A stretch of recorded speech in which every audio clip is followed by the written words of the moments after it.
Good morning. Happy Friday.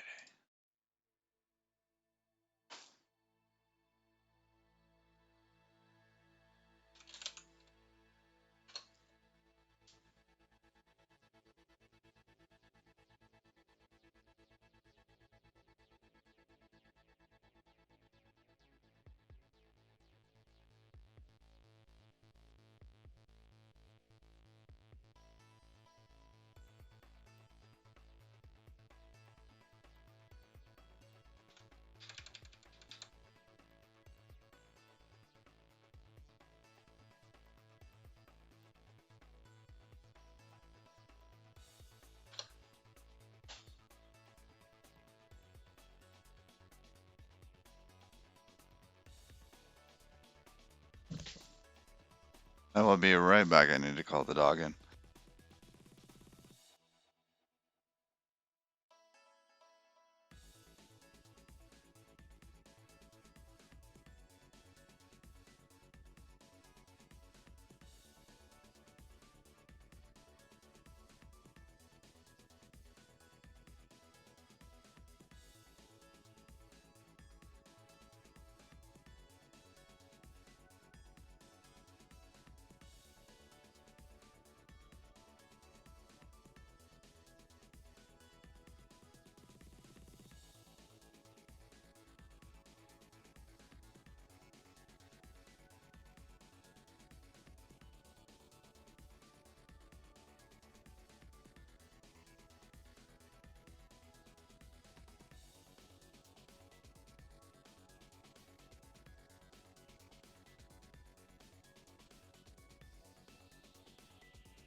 All right. Hey, 75209, how are ya? I was trying to call the dog in, but apparently the dog likes my wife better than me. So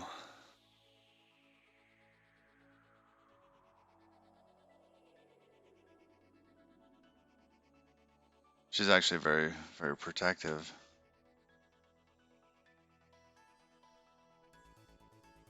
I think she's smelling something out there.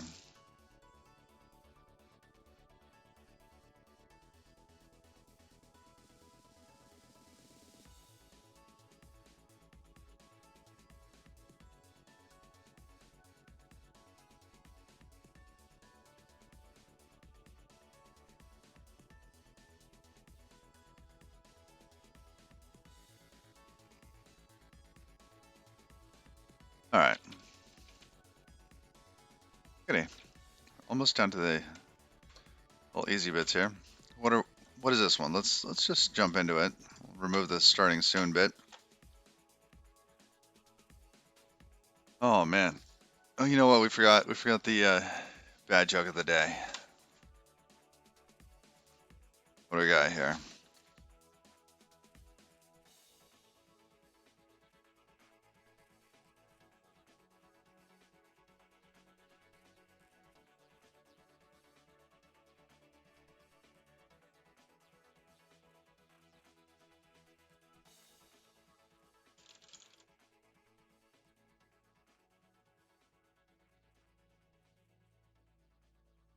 What is the opposite of a hot pepper?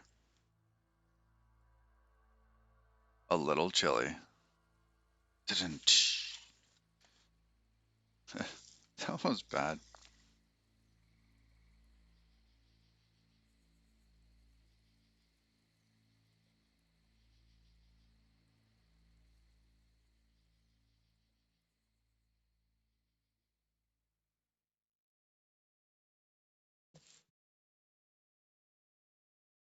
All right.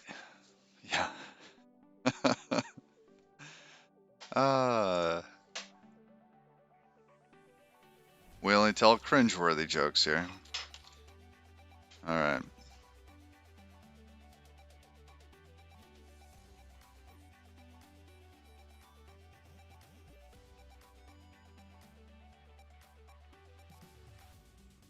And good morning, Quinn.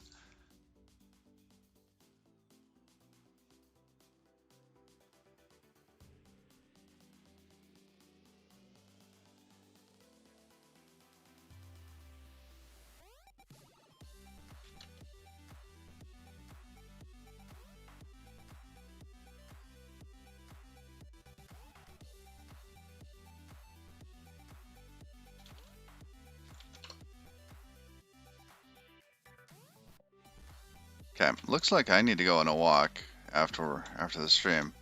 Seems we're missing a goat.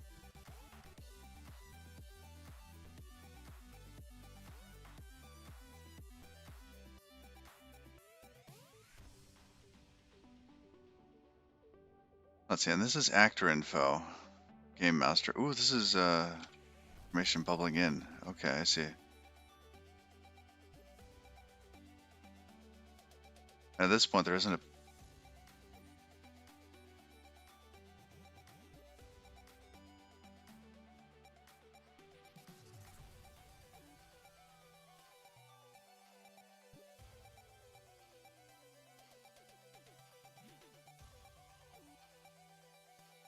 Yeah, lovely farm life. That means that the coyotes are there when you're trying to sleep.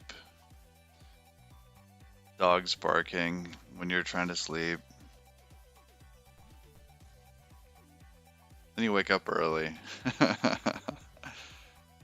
I think we can get rid of this. Where's packet actually coming from here? Here we call position a packet. We'll get rid of that. There's no callback on this anymore. We're just including that with the actual bits. But then how do we know what we're actually talking about here?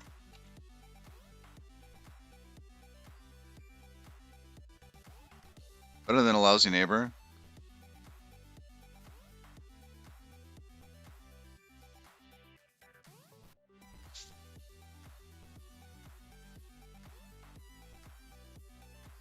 Oh man.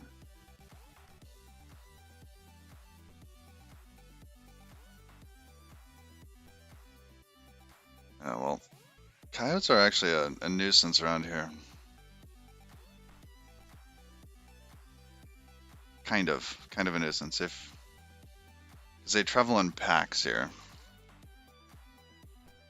Like in cities, you'll see like a one-off coyote and it's fine. Around here, if you see a coyote, that means there's like a bunch more.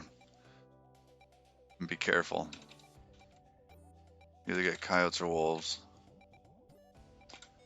All right, so.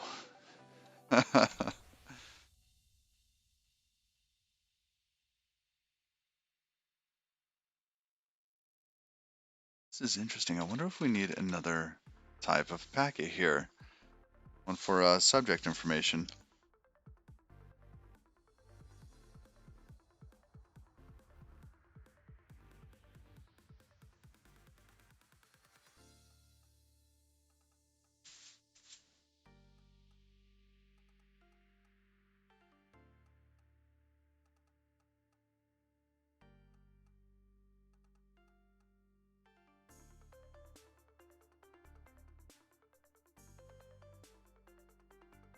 Togglebit, good morning. You followed me a minute ago. How are you doing?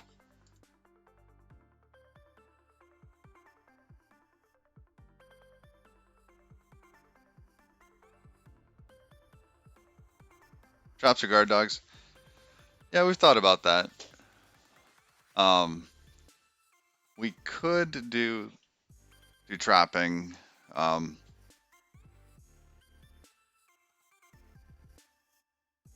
I don't know if I really want work dogs like that. The kids around here, work dogs and kids don't always match, you know. Ooh, you're playing with some Twitch API today? Have you checked out Museum's Twitch chat?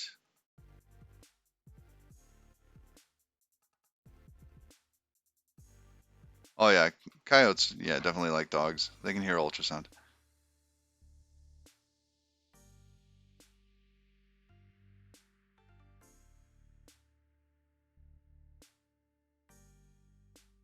All right. So when we're sending this new information out, because we no longer have a packet subject, we need some other way to represent that.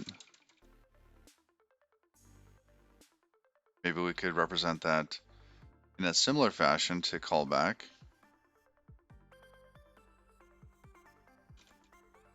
Because with callback, we have something that just wraps it, right?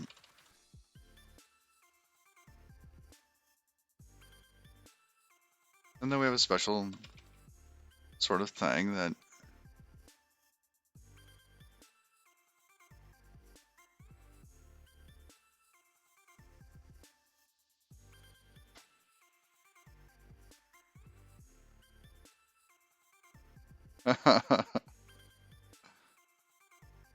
Sorry, my wife is sending me a list of goats. 1, 2, 3, 4, 5, 6, 7, 8, 9, 10, 11, 12, 13.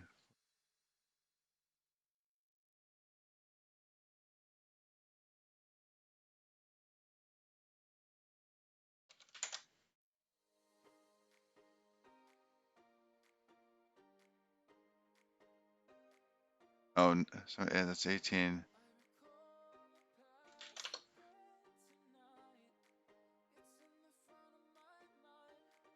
Oh, you thought of a terrible joke for me. Oh, wonderful.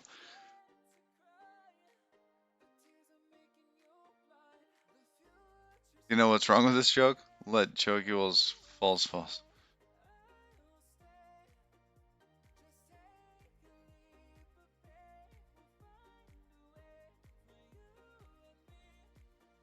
It's not one funny bit. Oh.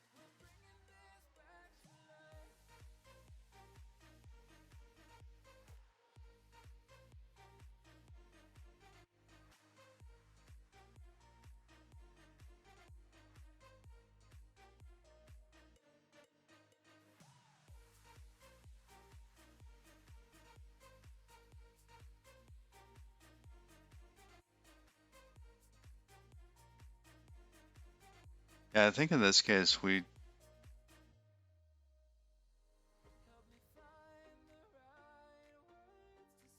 want to do something where we can wrap some other type of packet with some more metadata, like a UUID. We want to be able to have the UUID with something else. And with this current error, it's going to be a position packet. So for this position belongs to this player.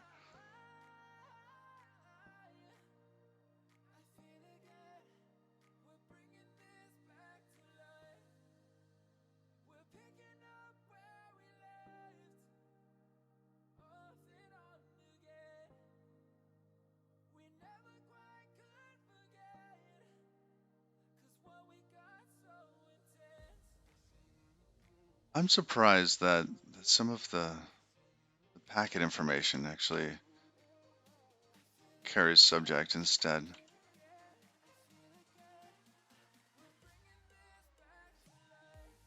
And I think this would still enable us to dedupe some of this information because we can unwrap it kind of at the stream level.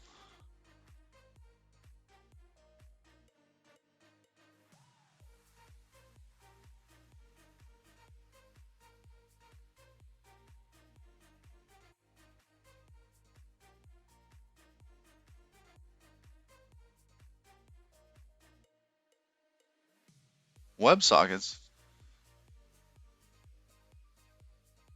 Wait, sorry, I missed one of your messages. Oh, so you can see new followers, etc. Interesting. Does that not come through with some of the other bits?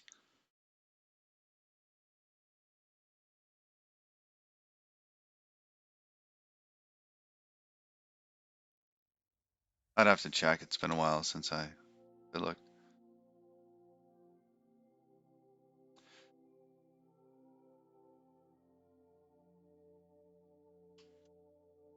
All right, so we're gonna do something with subject. Let's see.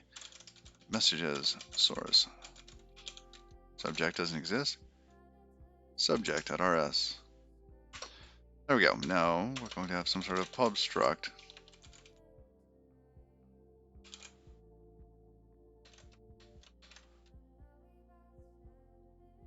Subject ID will be type ID, and that should be a UUID. Everything that has an ID in our system is a UUID. Then we're going to have whatever our packet is inside.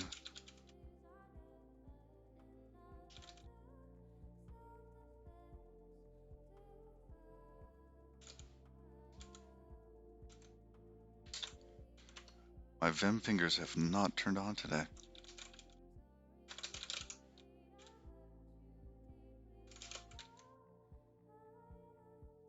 Well, that comes out of game types. Game types.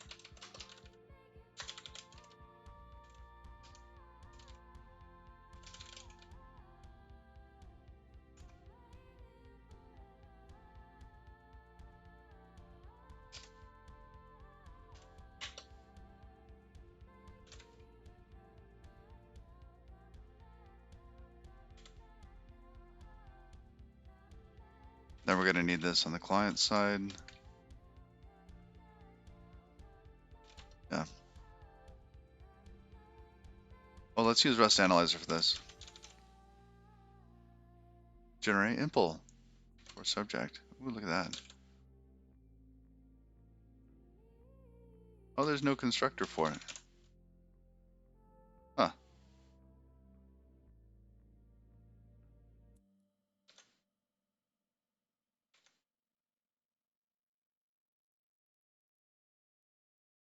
Can we do packet? Is packet clonable? I think it is. Yeah, because of bytes. Oh, you're having issues with Rust Analyzer and Vim 8. I'm on nightly NeoVim of like 2 days ago. But it's really stable. I haven't had nightly crash in 4 months, 5 months.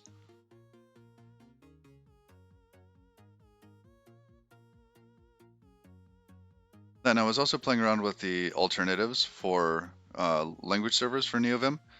There's NVim LSP, there's Conqueror of Completion, and then there's also language client. And the one that I like so far has been Conqueror of Completion.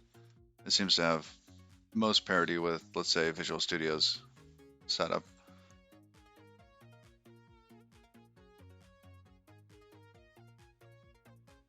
Yeah, the latest NeoVim, and we're gonna go down that road real quick. So this appears to be LSP. That is. So here's NVim LSP client configurations. And I tried using this. Some of the stuff that I missed when using this is the inline hints.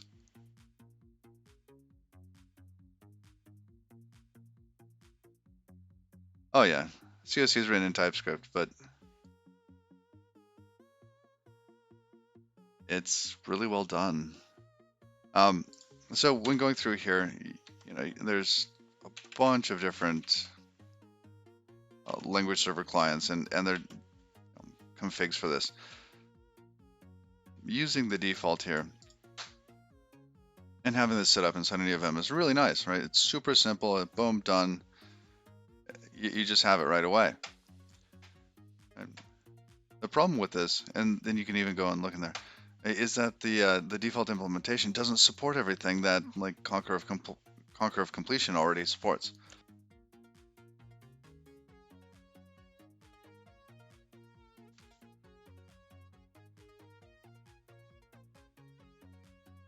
Oh, you tried Cacaon. I don't even know how to say that. It was interesting? Huh. I have not tried that. But thus far, the one that I've found to be the most complete and the most configurable was Conquer of Completion. I really hope that the built-in one gets to feature parity with it, because I would like to drop TypeScript support and all that. It does mean that you have to have Node, and it has to have stuff running, and then you have to have, you know, more to support it. However, it's really nice. Oh, you saw 2 impl blocks. One that said impl callback and one try from for callback. Oh, good question. So let's go back to callback. All right, now in Rust, you usually have some sort of type definition. In this case, we have callback, and it has 2 members, right? It's 2 parameters. What are these params? No, these aren't params. These are, oh my goodness, these are members. Well, anyhow, it's got a callback ID and then a packet. Now, in this case, where you have an impl callback, in Rust, you can have as many impls as you want. Fields? Fields works, doesn't it? Man, I have not loaded that section of my brain today. So yeah, in Rust, you can have as many impl blocks as you want. Now, we could define each one of these functions in a separate new block. Just pretend that there's, like different actual functions in here. Maybe this is foo, and then we have bar down here, right? Each one of these would then be available when you wanted to use callback. And maybe these are member functions, and they take like a self or something else, right? Now, down here, you can impl behaviors for your callback, so that callback can be used wherever something like this is available. Is used is constraining types. I'm butchering this, but generally, in this case, I'm implementing the try from trait for callback. So the try from trait has a number of, let's see, properties about it that make it this trait. In this case, it has a associated trait type, which is error, and then it has a function. So as as you go through and you impl these other traits for your type, you do that inside of impl blocks. So in this case, we're impling this trait try from, and down here we're impling a trait for a foreign type, a foreign trait for a foreign type with a one of our generics, or with one of our own types as a generic argument in that trait type. And this is actually fairly new in the past 10 versions of Rust or so. So that's what it is. You're just implementing different behaviors from traits for your type.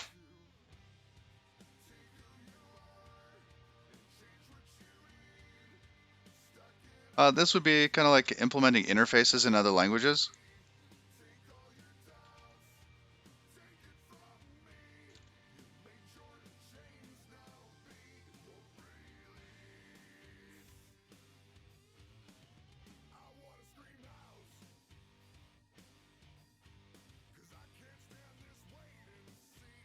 Yeah, you can extend types that you don't own exactly.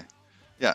Um, but it's done in a very specific way in that you can only do that with uh, if the generic argument is a type that you do own. So in this case, a from trait, yeah, the orphan rules prohibit this in most cases.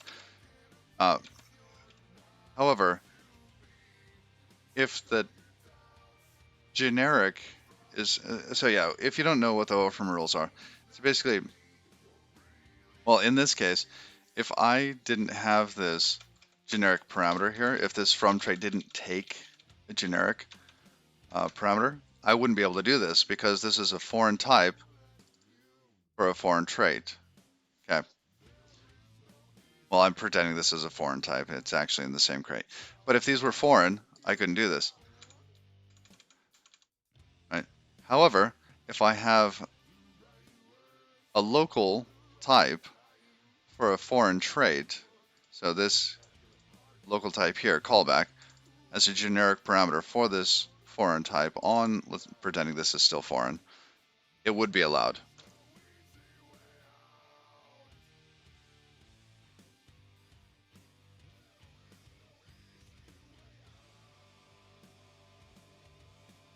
Yeah, one has to be local.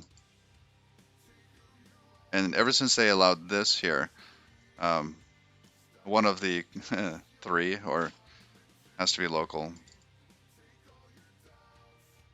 But if there's only two, then one of the two has to be local. And in this case, it would be packet.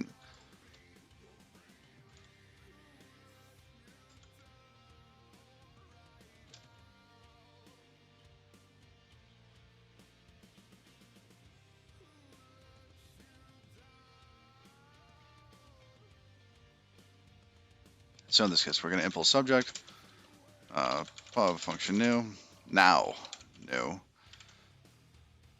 This is going to take an ID and a packet.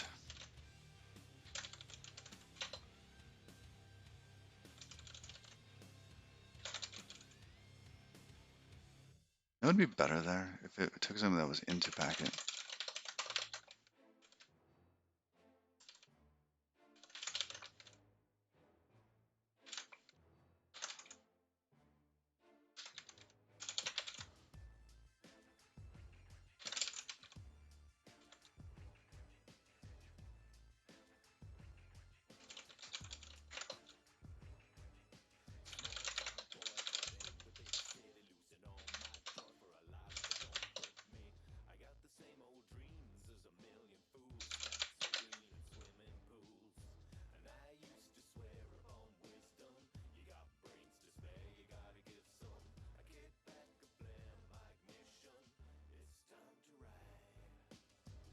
It's closer to how modules work in OCaml.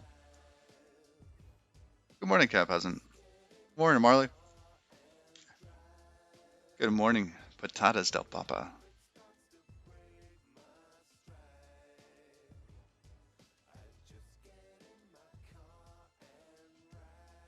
But you could always implement from local for foreign.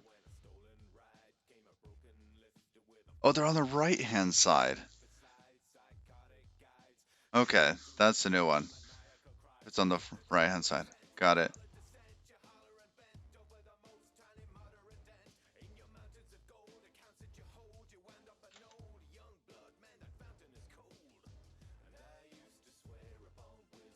Man, this song reminds me of what is his name? The guy that raps Doctor Who stuff.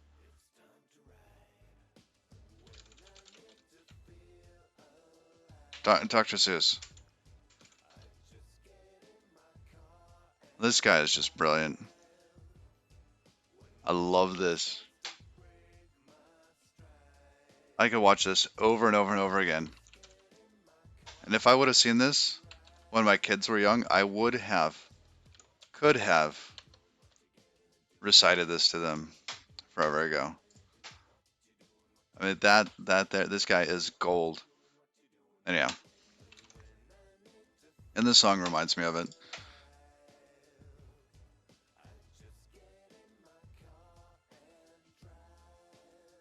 Morning, Zarnel.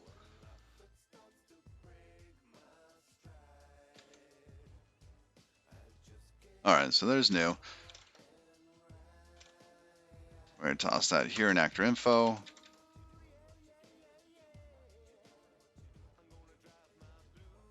We can rename this to position.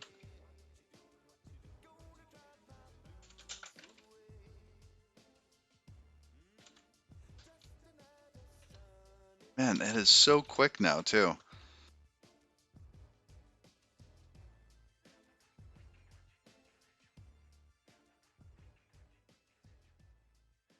It's about compound types. Hmm.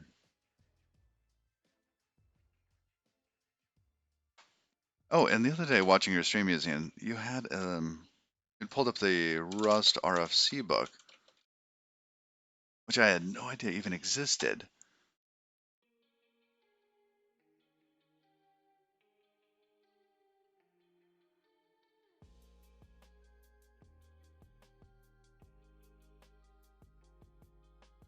I mean, this doesn't seem like the book.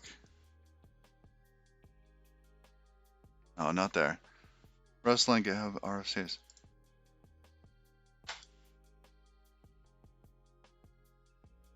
So, oh yes, and it even has the IU theme, which is nice. Now this looks like it's every RFC ever, not just active ones. Who maintains this?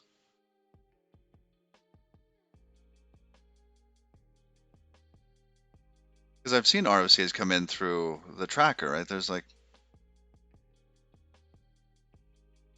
and if we just pick one, int 128, for example,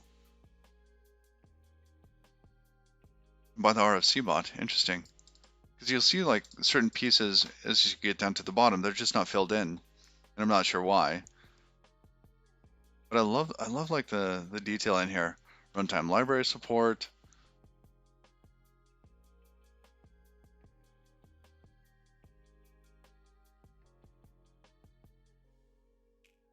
Oh, it's automatic by the RFC bot. Hey, this is really well done for it being automatic.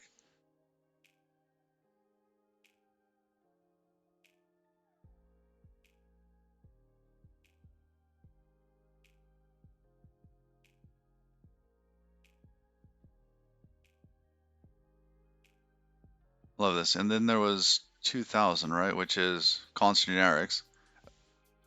I mean, were they like RFC, like number squatting on that?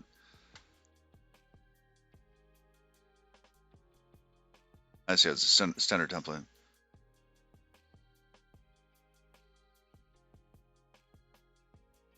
Yeah, I love this.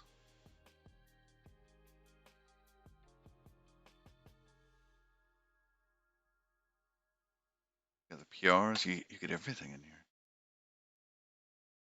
Maybe not everything. There's a lot in here.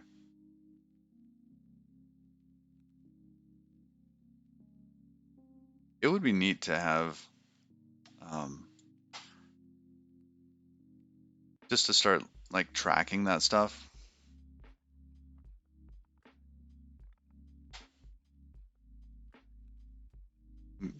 I guess you could, right? You could just set up be a watcher on the Rustling RFCs. You just watch that.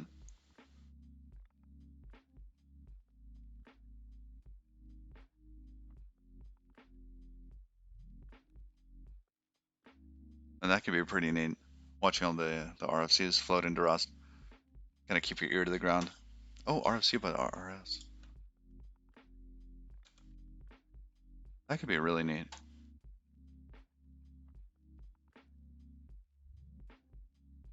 Oh, pending proposals. Neat.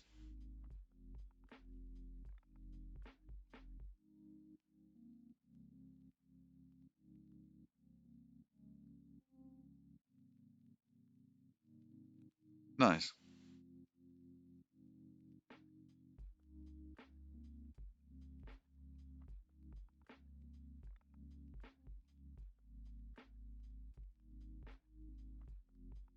Go out some stuff for compiler, cargo, language stuff, libs. Oh, Rustdoc too.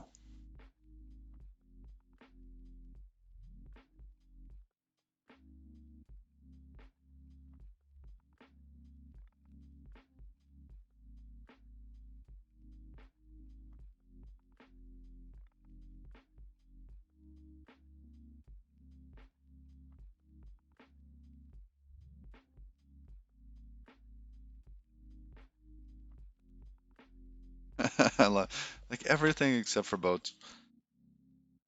Everyone's there. Well, a lot of them.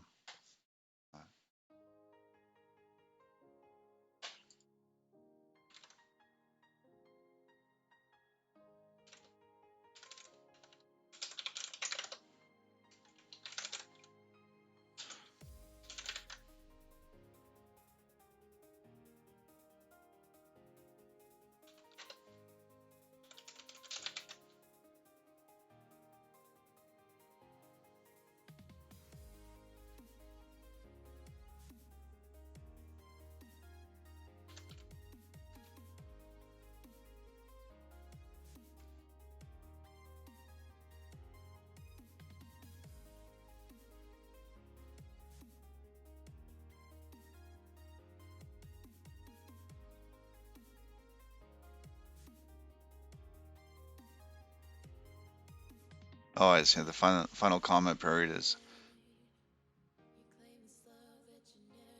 it's in that final comment period. Huh. That's cool. Hey, good morning, Bare Knuckle Waffle. How are you?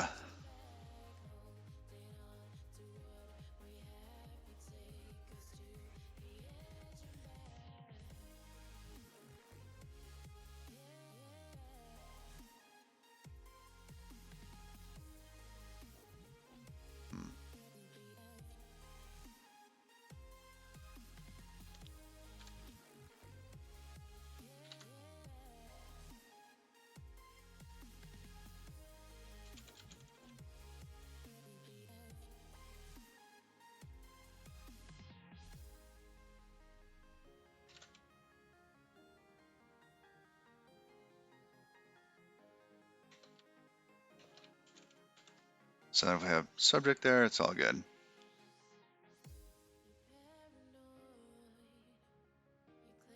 They've grown over the years.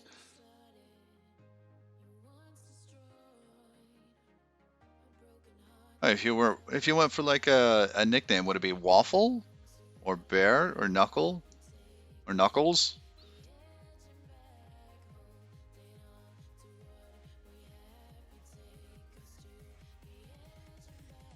For the extension of foreign times, does the type you need, does the type that, does that type you need, you want to do the impl for, need to have that trait already? No, it does not.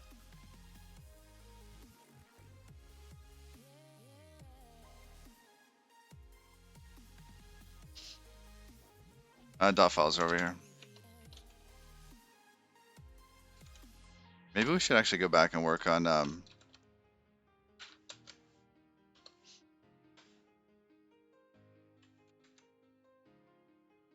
getting that thing set up.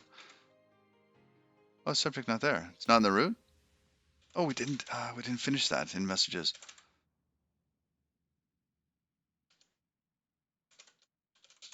So we'll have subject here, and then pub use. Save it, it gets sorted. Come on, sort it. Why didn't that sort?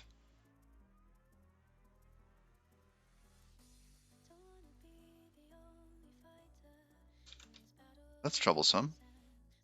Doesn't Rust Analyzer normally sort those on save? That changed recently. Antonio, thank you for the follow. Antonio Paz, AZP.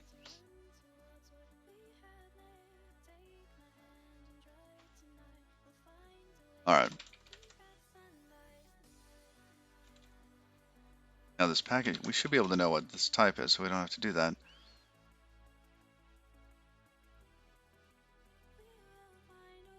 It's not satisfied.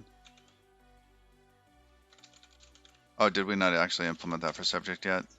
Oh, of course. All right, this is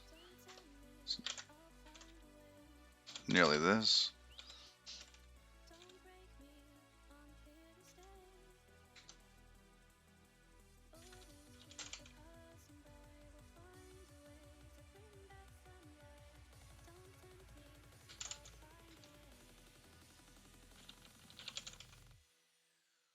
All right, now this one here. So instead of using subject on that, a server bound packet kind, which we need to pull into this. SBPK, there we go.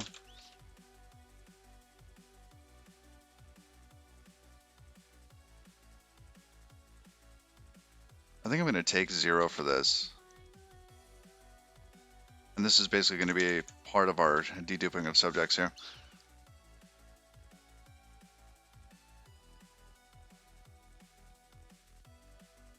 Oh, it doesn't sort them by default. But not a long time. Interesting.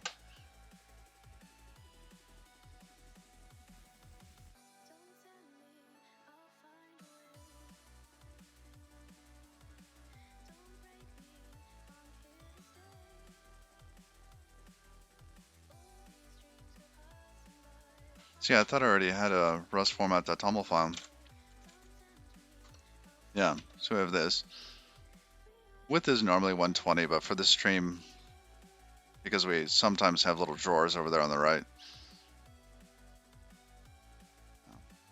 drop to 100. I remember doing this as of like a week ago. Maybe with a 1.4.5 upgrade, my Rust format changed.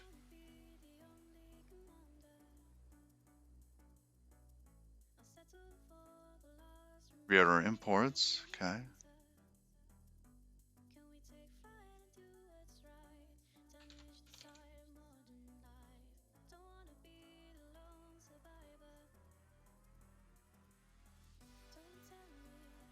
Oh, in your root projects directory. I love the sorting. I really like the sorting. But is this part of the reorder imports? Stable and unstable, okay. Oh, this is a huge list. Wow. If you happen to know what it is, I would like to order that.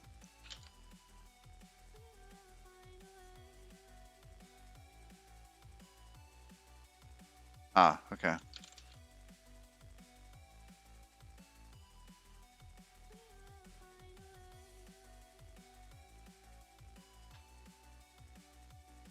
Ooh, interesting.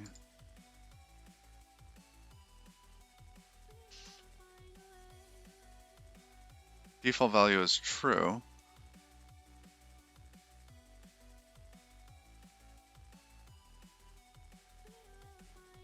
That's strange. Why didn't it kick off for me then?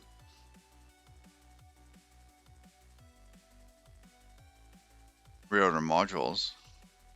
Default true. Okay, I must have something else going on.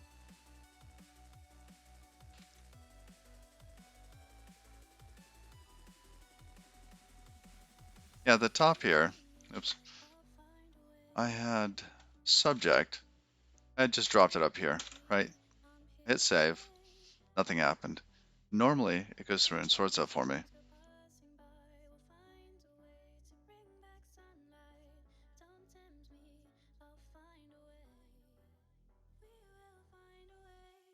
Normally it does this. And those values are true by default. Reorder modules? Yes, should have done that. Huh, okay, I got some other issue to look into. Probably later. Oh, it's unresolved?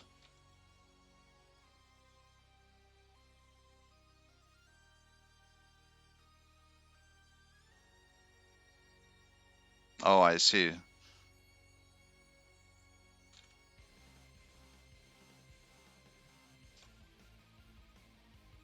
Yep, I just had to kick Vim. So I went into the module, saved it, Conquer of completion and Rust analyst or whatever. Somewhere in the pipeline, it then knew about it. And then poof, now it works when I save. Huh, okay. That's because it might have a macro or something. Gotcha. Interesting that it still says unresolved module on there. We have a bunch of errors currently in the project, but all right, with that working, it's nice to know that you can use. Um,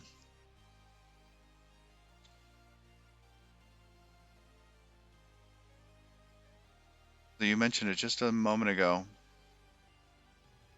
Oh, unstable options.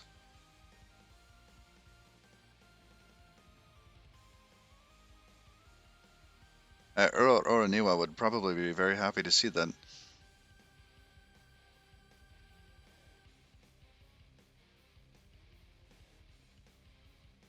All right. So this works now. Good. Our type ins. What's next? Load actor. Same thing here.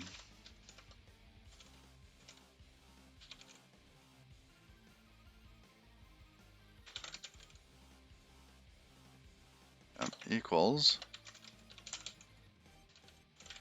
Gonna need that. We need the callback ID. Oh wait, that's a callback ID, not. Ah, almost. Ooh, third try. There we go. Callback ID.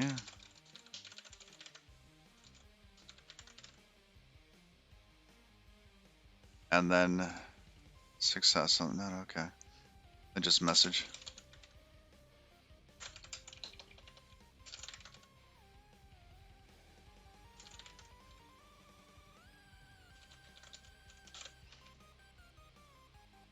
Okay, and then we have the callback ID there.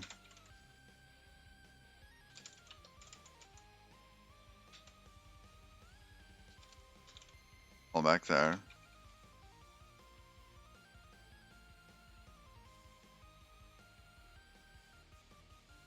Module order matters when macro rules are used. Oh, I see.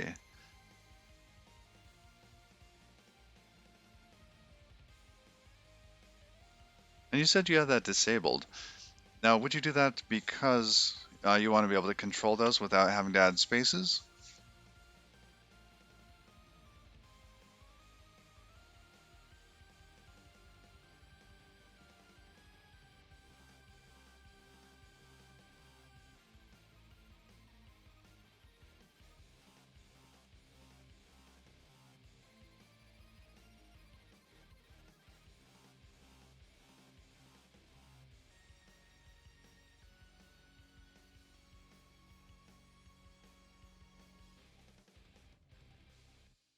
All right.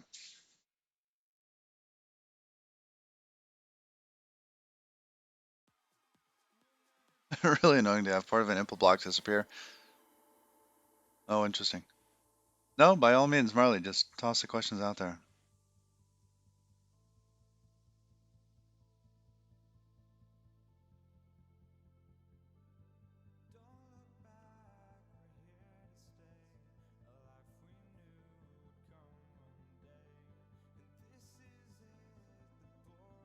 Yeah, you could do that.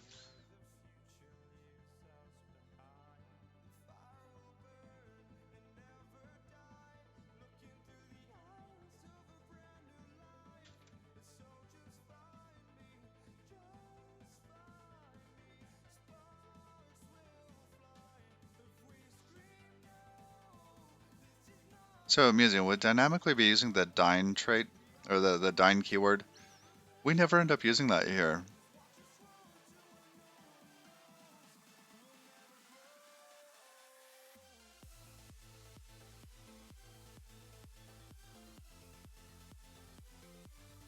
All right, this one looks pretty good. Subject. Ah, yeah, we were about to change that. Gonna rename that to subject.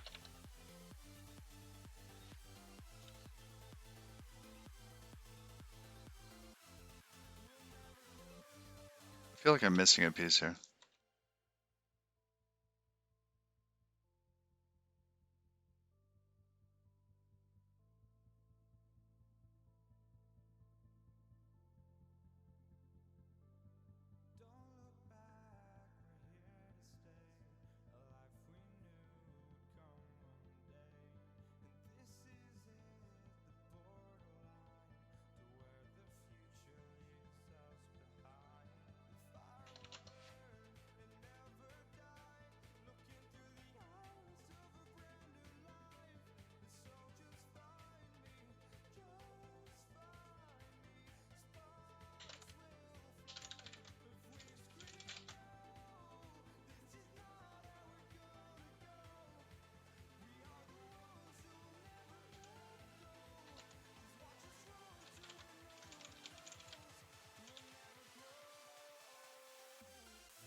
There we go. Act ready again.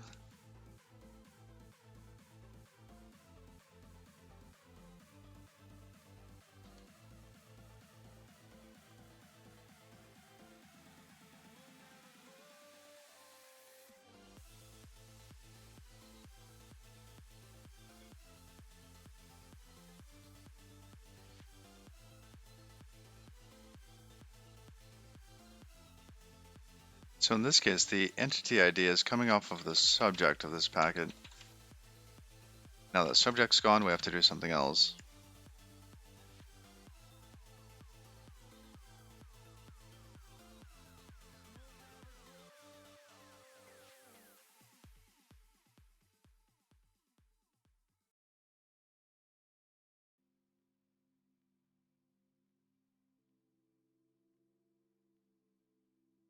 Interesting. Okay, so we should be able to clean this up quite nicely.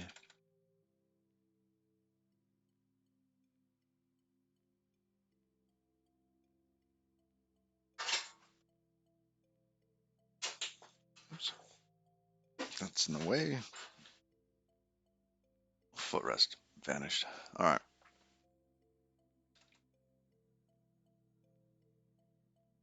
Where is act ready called? That's game master lib. And some of these we're gonna have to do the same thing that we did for callback, but for subject.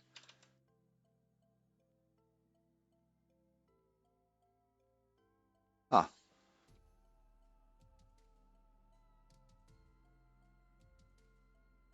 it's interesting that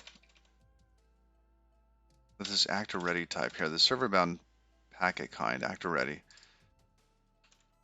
Who uses this?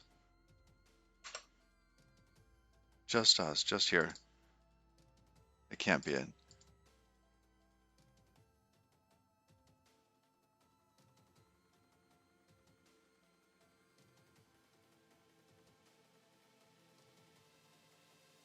Messages, actor ready.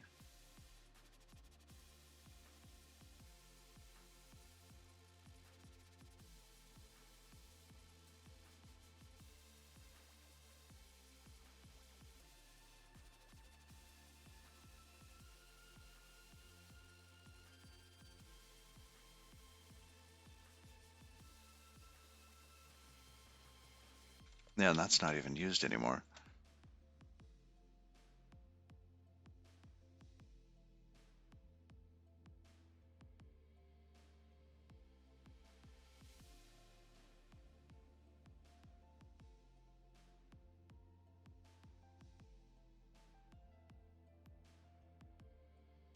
Oh, interesting. Okay.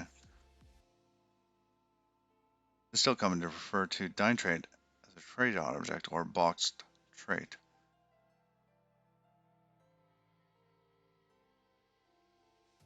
You can implement things for dyn only impulse of traits? Really? Huh. And when would that be needed?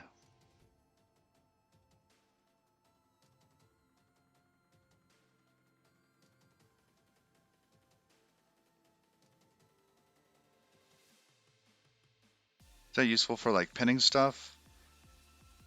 Or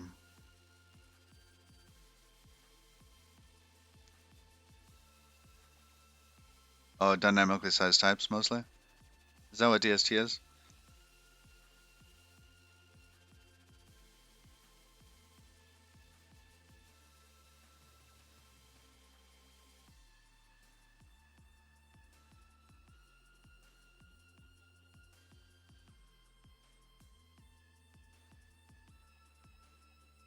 I see.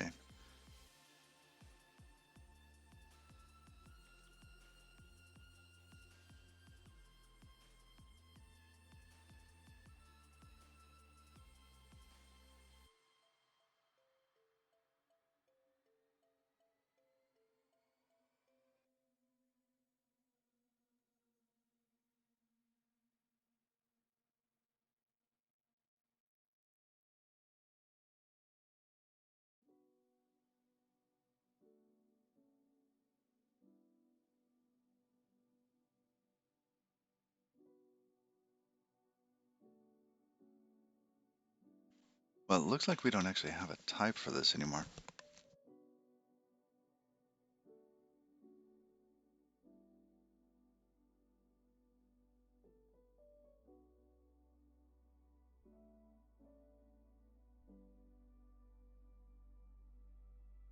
And this is all gone.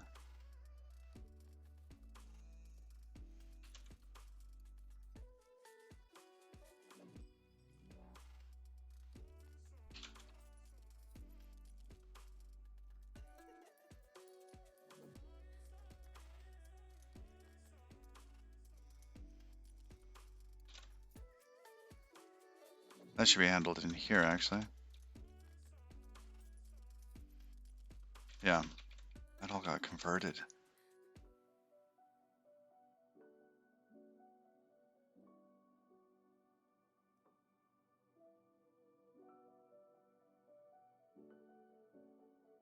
So you can do dine trait A, struct foo with a method on T, trait A. But only when it's dynamically dispatched.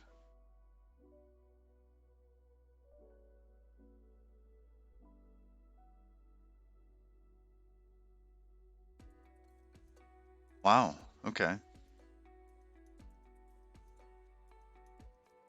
I didn't realize you could do impl dyn mitrate. That is neat. It'll give you a foo method on anything that is dyn mitrate. And self is a trait object. Oh, that's cool.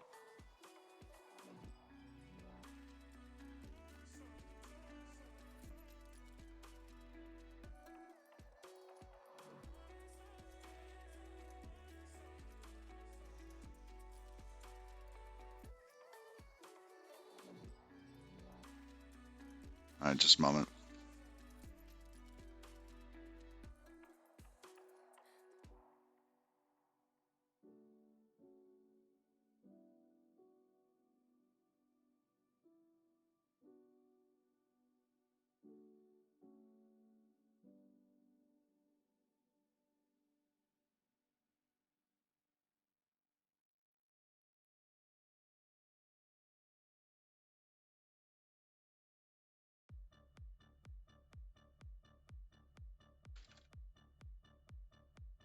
So let's make an actor ready.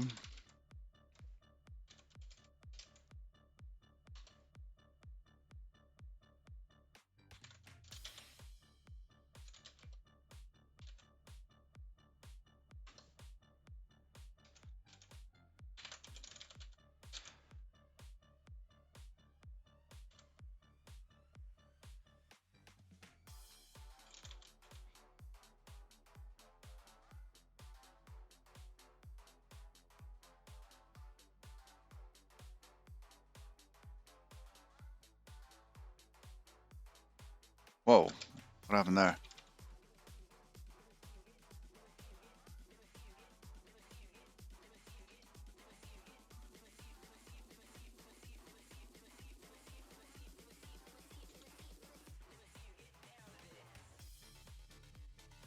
Well, that was weird. It just took so long to bop in there.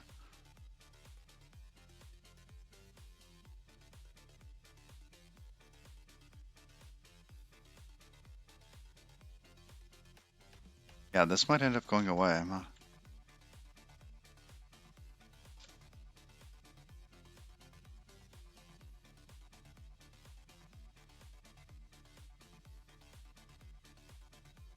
Get actors is empty now.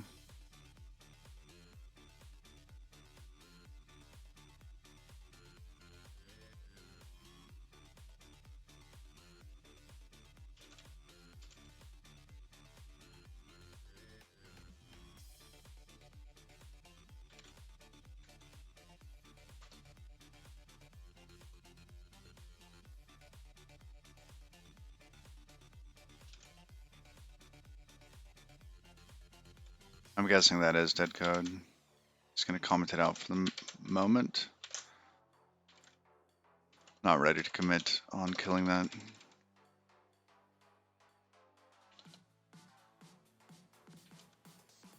We tend not to have these types that the client sends to the server, and this would be one of those packets.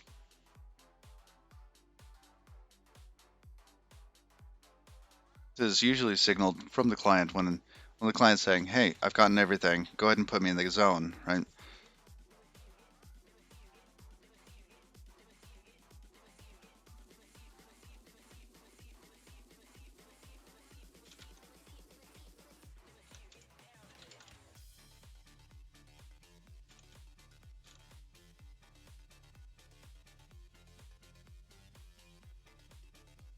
Why do we need serialize on that?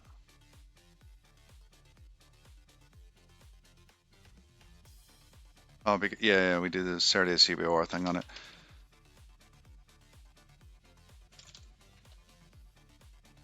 Oops, not that one.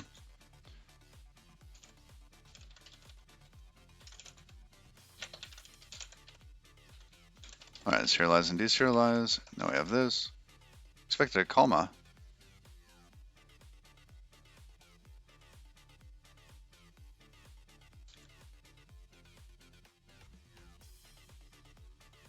Oh, okay, nope.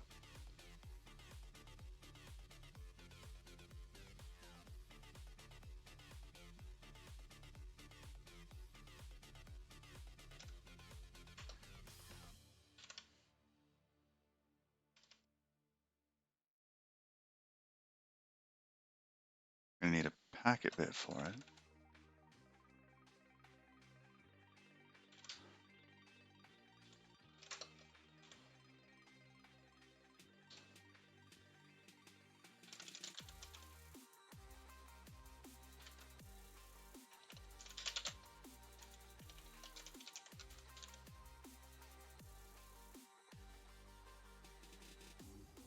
I don't expect this to ever be anything more than this. So act ready on there. This is a server bound packet kind.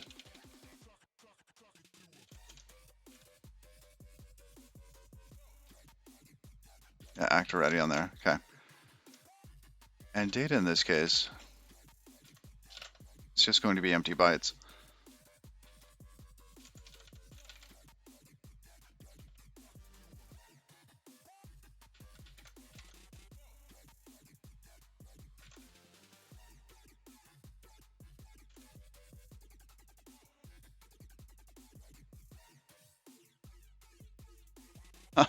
Ooh, a blueberry muffin sounds delicious. Ooh, apple dine. Yes, I would like to see that.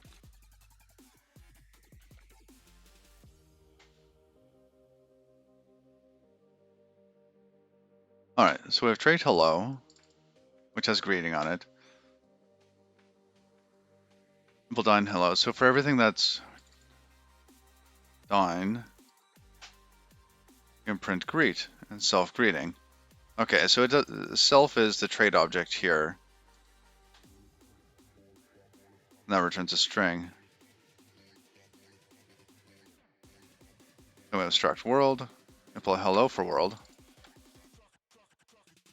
Oh, I see. And this is basically like its name, what it would call itself. Impl hello for static string. Wait, why? Okay.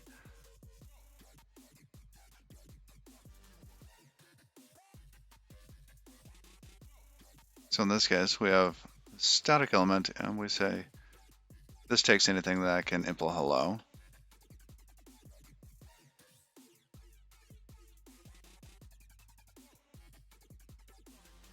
It's not dynamic, so you can't print greet on that. I see. Greet dynamic, and this is anything that's... Now, why did you need this static lifetime on this?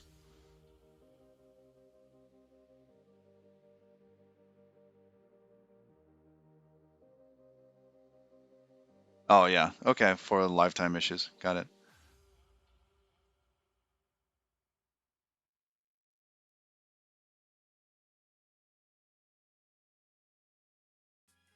And then for dynamic, Yo, what we about to get into right now, about to cover from A to Z, how I really get down. I'm talking about getting silly, getting wild, happens where'd every world go? Here's world. yeah, I'm talking about that con life. Yeah, I got a delicate balance between what I do for pay and what I do for play. Which would I choose? I don't think that I could say. Sometimes I feel a little two-faced knowing I go two ways. I'm just trying to defy all odds like Doug Flutie. Monday through Friday, 9 to 5, I'm trying to strive to the weekend when the con is mine. So how'd you get a Dyn reference on this? Is this...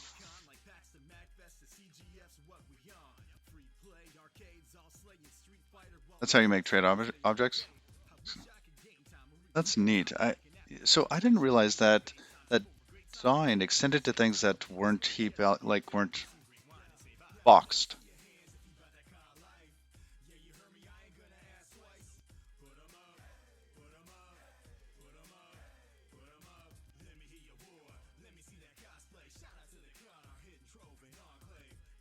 Based on the place. Oh, I see.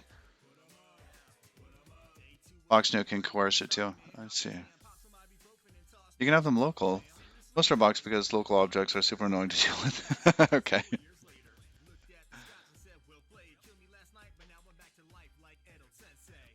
So I was thinking normally you would end up seeing this coming from a box, or it would be coerced via the box.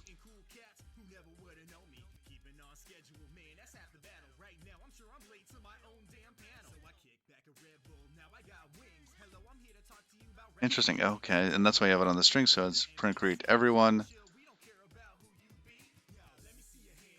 Here's a static impl block. Greet static.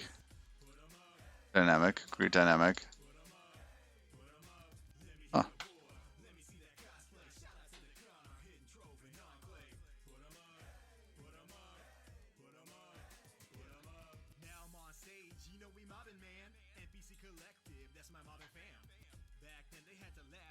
Oh, that's neat.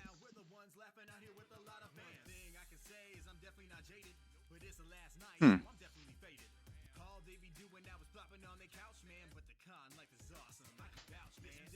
That's cool. Oh man, today I learned. It's neat that you can have it for local types. Hmm. I'm gonna have to think about that some more.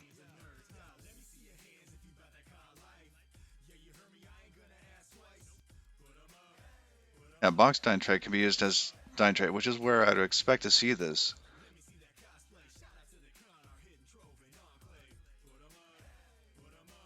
Which is why you normally see dyne tray function signatures rather than box dyne tray. I see. Huh. I had no idea you can make one of those on the stack. That is cool.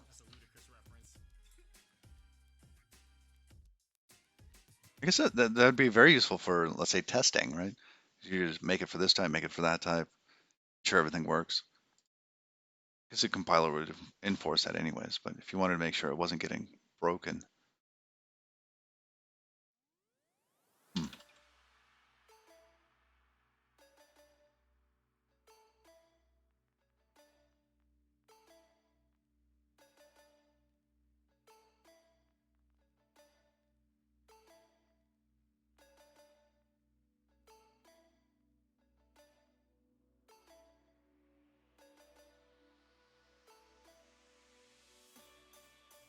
Oh, you can use RC arc dyne tray too. Oh, I didn't know that. Makes sense because they deref into that.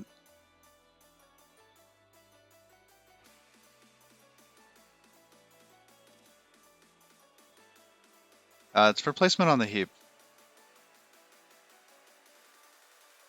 Rust doesn't have malloc or new like that. So if you want to put something on the heap, you have to do it via box.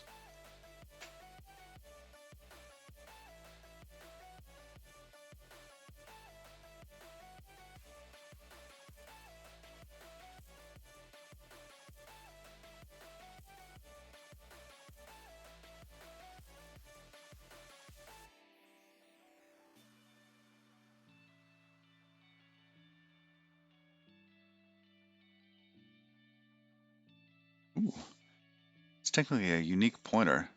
For it to own it, it has to move it to the heap.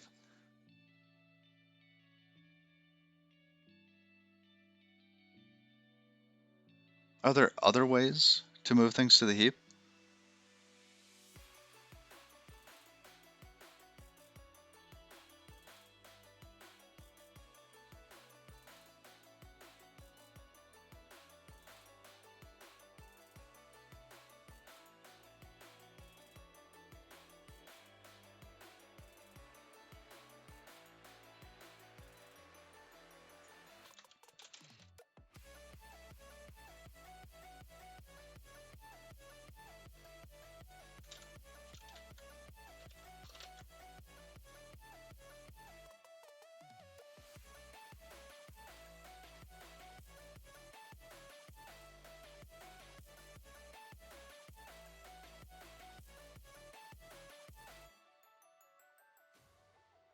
He gives a smart pointer back, I see.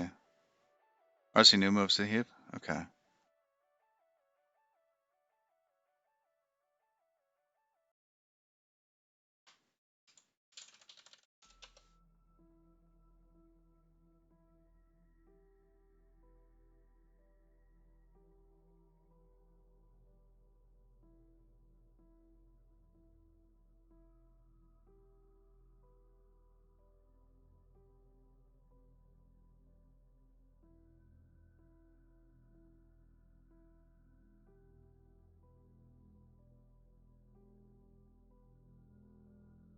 Oh, wow.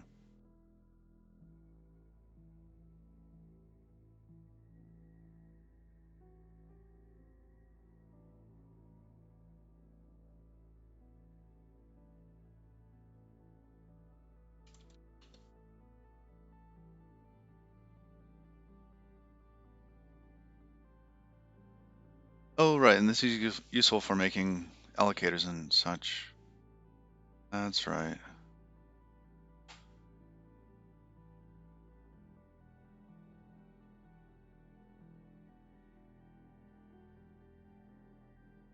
Nice.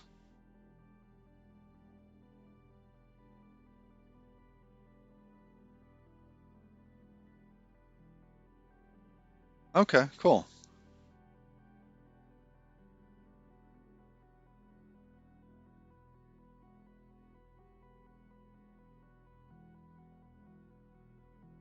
Alex zeroed.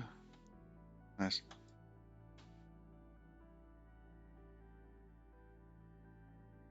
You have to fill out the layout form to get your memory?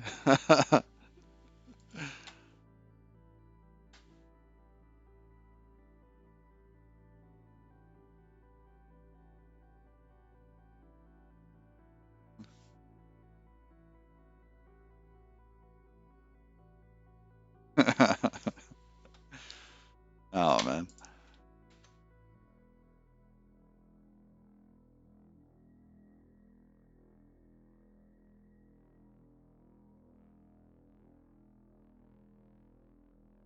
Ah, better.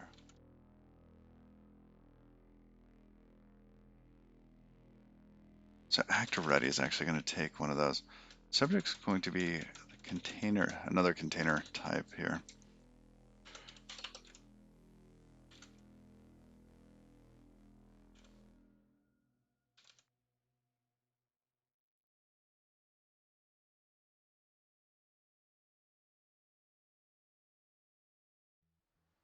Oh, and we can clean this up too. We didn't make it to Game Master yesterday when we were dropping these elements. Well, let's do that real quick. Do we have stream utils in here?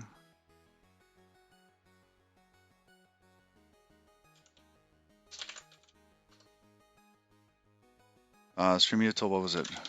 Drop connection. There were a couple other things in here too.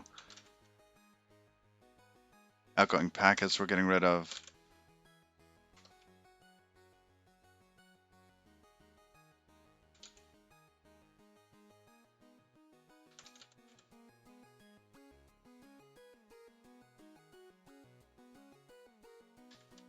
All right. Now for the drop.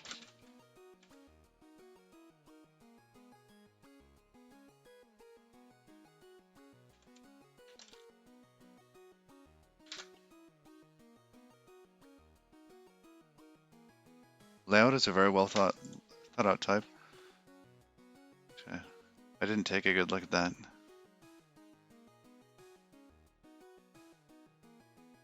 You build a layout up as you, let's see, wow. You build a layout up as an input to give to an allocator, okay. Associated size and a power of 2 alignment. They're not required to have zero size, non-zero size. Oh, wow. Color must either ensure that a condition like this is met.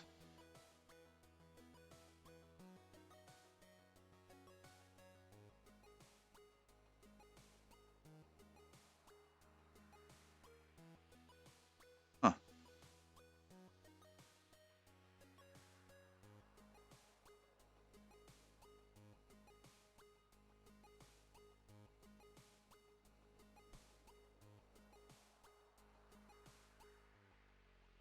Oh, that's neat.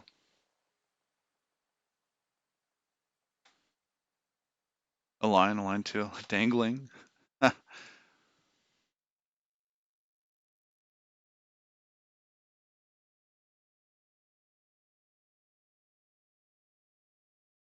Oh, wow. Lots of nightly onlys on here.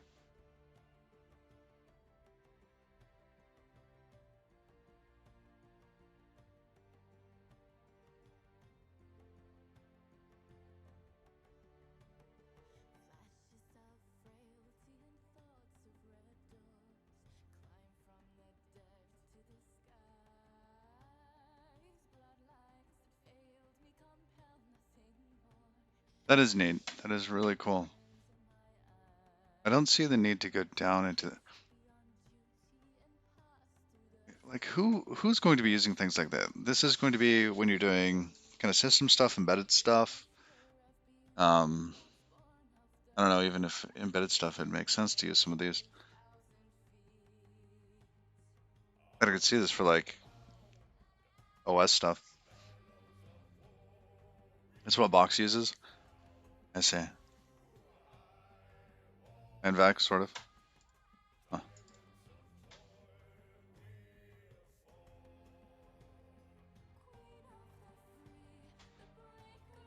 A little bit more of this. Oh, we're gonna do the drop connection.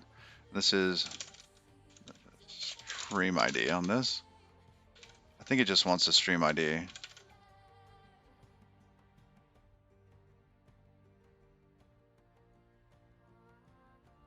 Stream IDs.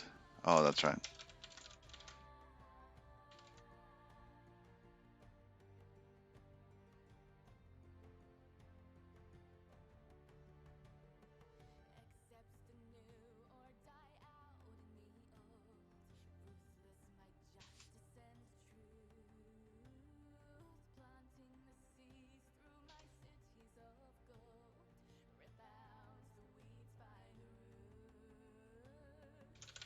And this will be an OK now.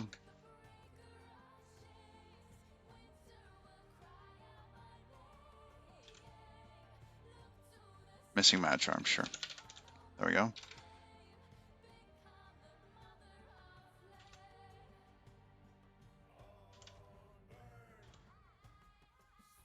Basically the same thing there.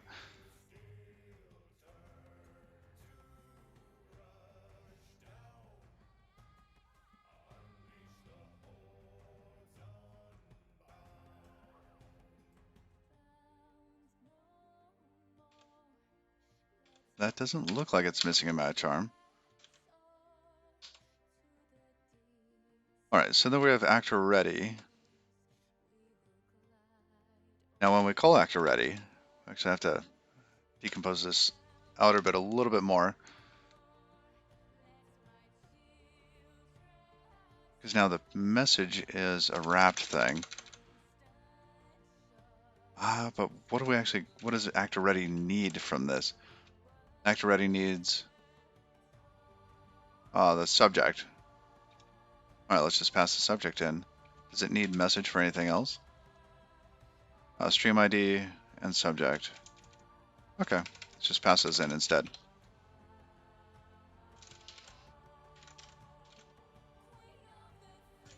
To use size.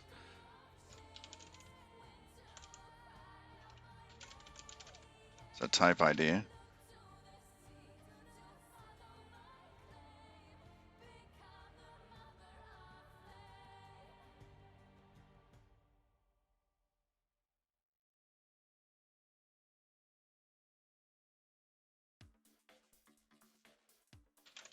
Stream ID on that, get rid of that.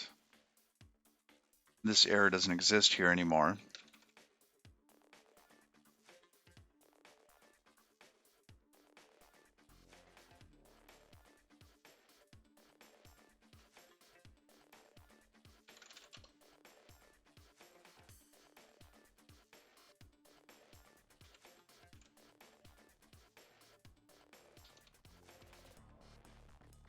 Wow, it's getting pretty simple in there.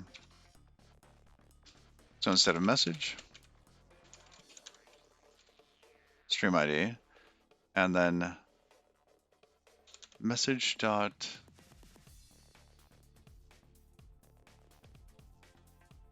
See, subject has two things on it. It has ID, message dot. We have to get to the packet though. So this, what is this type? It's incoming message. So it's value dot. That should be the packet dot ID. Oh no, we have to actually decompose that a little bit, don't we? Okay, oh, this is from this other kind.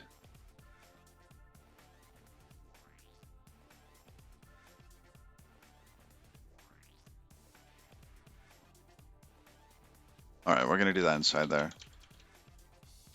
We'll just pass in the packet.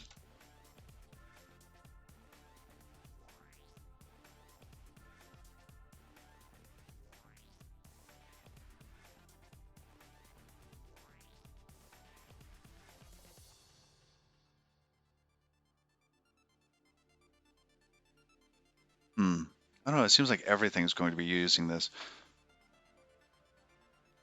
Let's do that out here.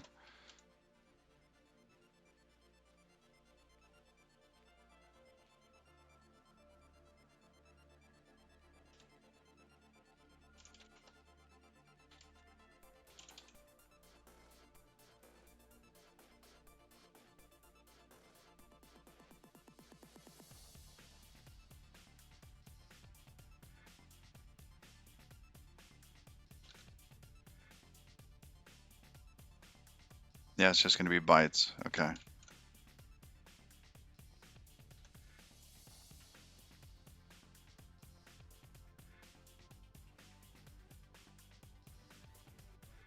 I don't think we filled that out for subject, did we? Right from message.value.bytes.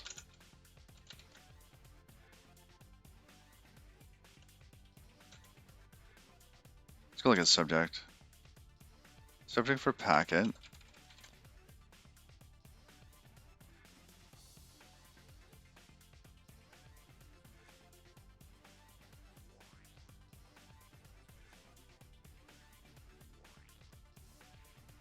Oh no, this is actually wrong.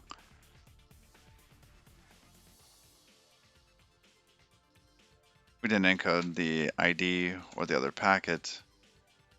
Anything.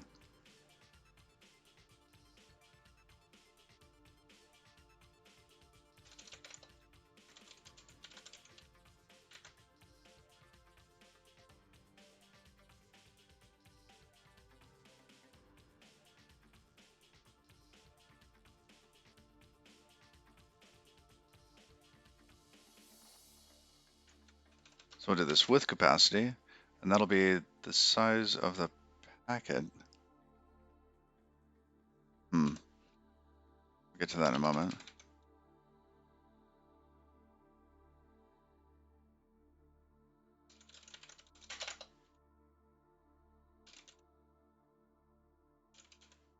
Subject dot packet dot.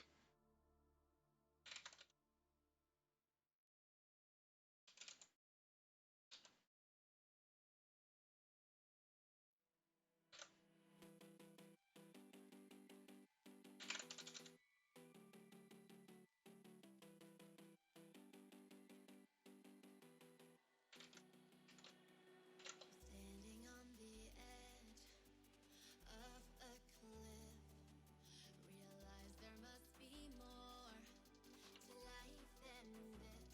Reaching for the stars, traveling so far. I gotta look at packet again. Fly, just grab my hand from hidden sin. Learning to not From packet for bytes. That puts a kind on there, extends it from slice. Does that.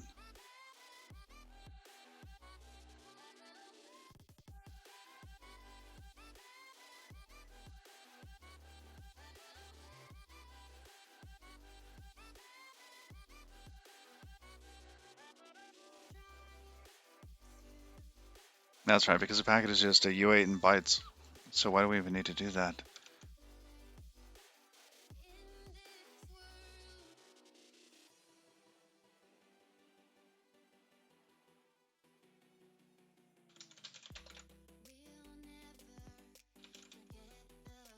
Let's say it's going to be 16 for the UUID.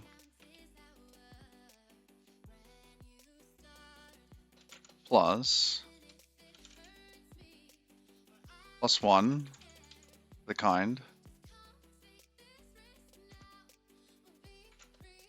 plus the payload, subject dot packet dot data dot length. That should be the whole thing.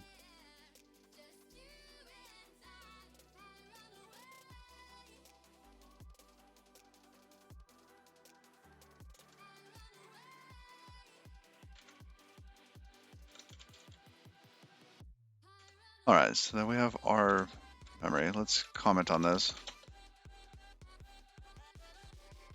UUID is 16.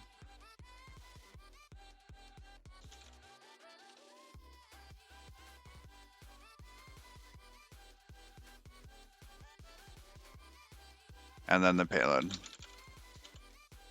packet data.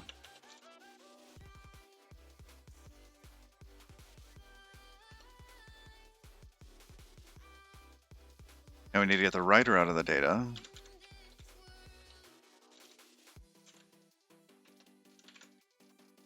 To writer.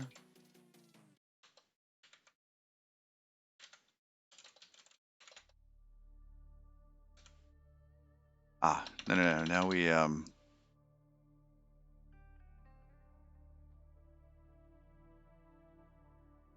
actually, do we even need to do that way? We don't, do we?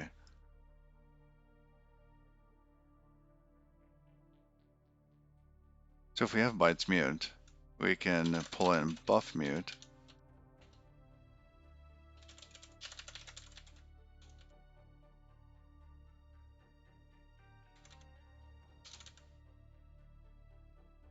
Then we just start dropping stuff in here. So in this case, it's going to be our UUID. Oh, and for the UUID, we actually need to serialize it. So we need the writer.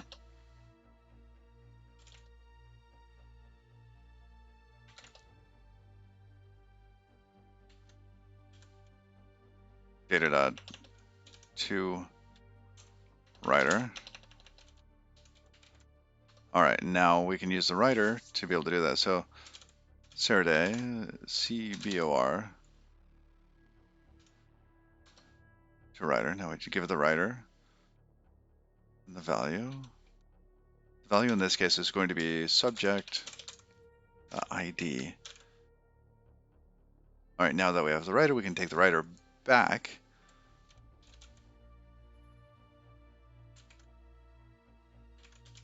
Into inner on that.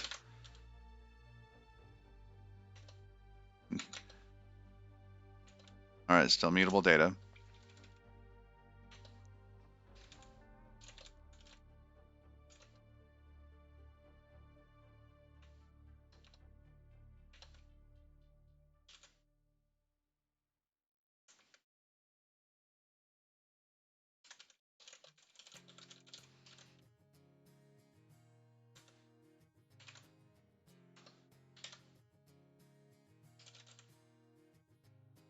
That's subject. Subject dot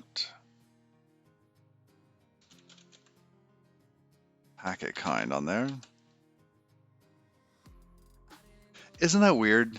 That is so weird. Why doesn't it do that?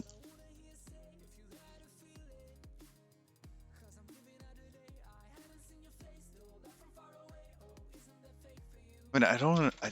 They could.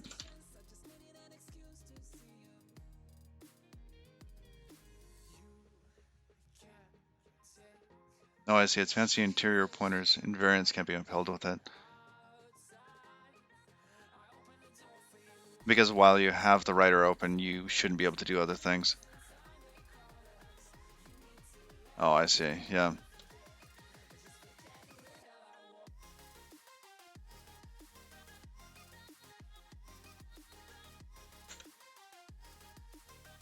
Where's bytes? Do we have bytes open?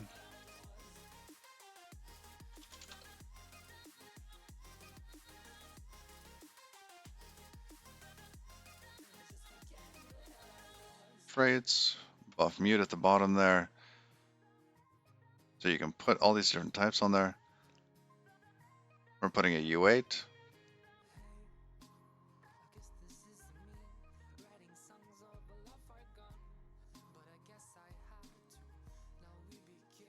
Transfers bytes into self from source and advance the cursor in the number of bytes written. Okay, so we can do that. Yeah, it seems like a really solid crate.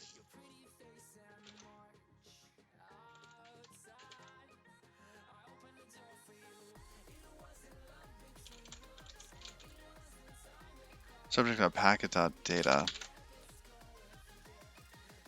Alright, so there we go. Now we have to do the opposite, right?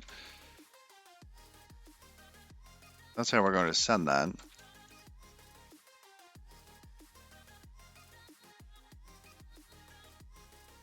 Sky Hoshi, thank you for the follow.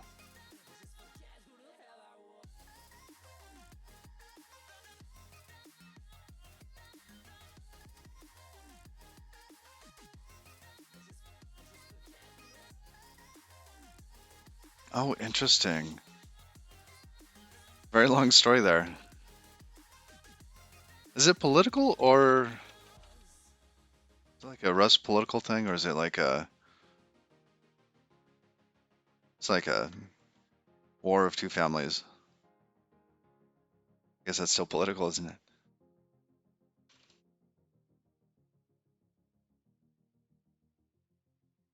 Hmm. Interesting. Okay.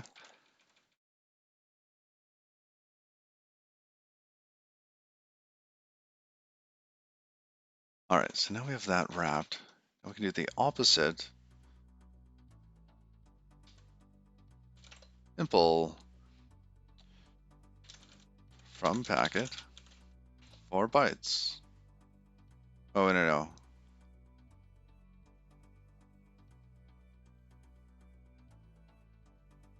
Subject. My goodness, it was right there in front of me.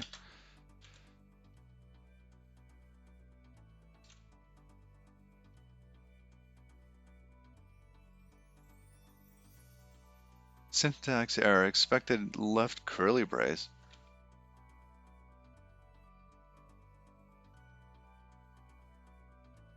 Oh, it's just catching up, isn't it? Function from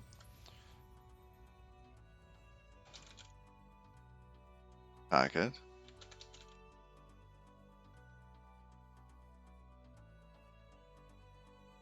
And this isn't actually guaranteed, so we have to do a try from on this.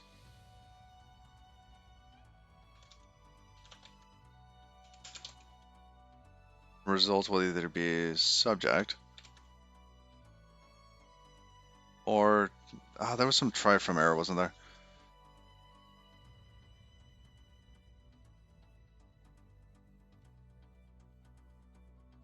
Oh, I see the bytes crate is part of the Tokyo project. Oh, is it self error? Thank you.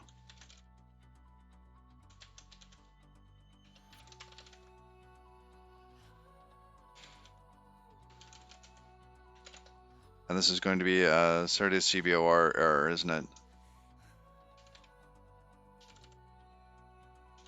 There we go.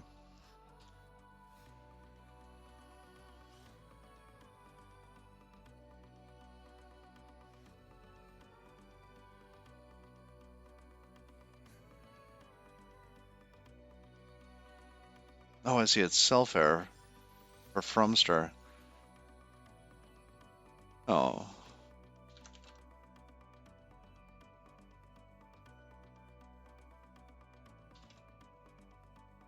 right. So then, if we had a packet, we need to ensure that that type was correct.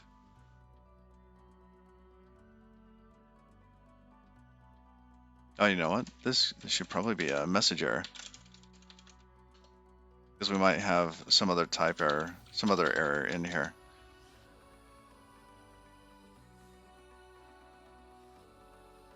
Because the first thing we can do is check that the packet kind is correct.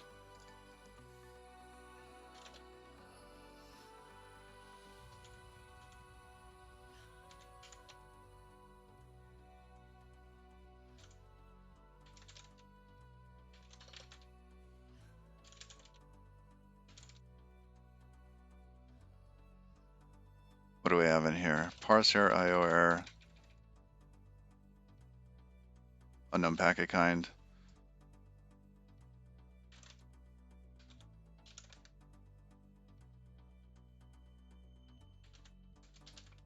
Invalid packet kind.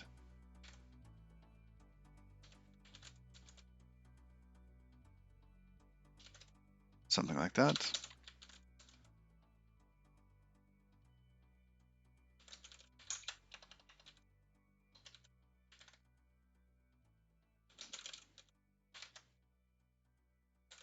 Okay.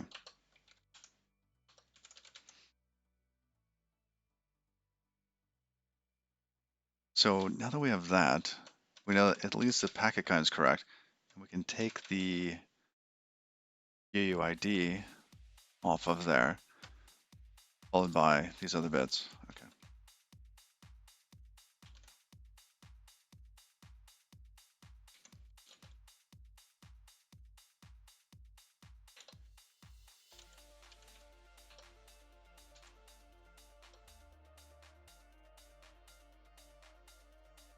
Now, do I have to give it the smallest possible slice, or is it going to give me the remainder?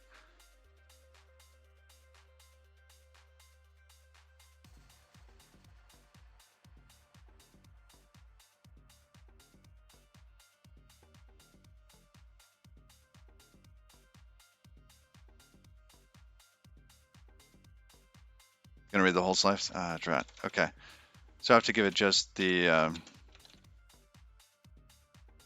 like 0 to 16.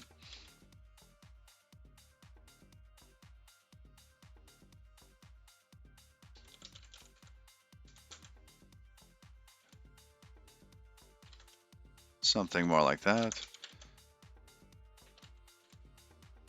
Okay. That'll already convert to message error, which should be fine.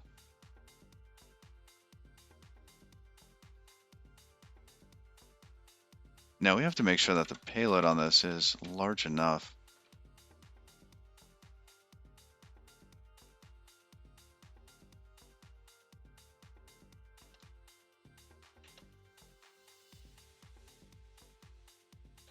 Kind is going to be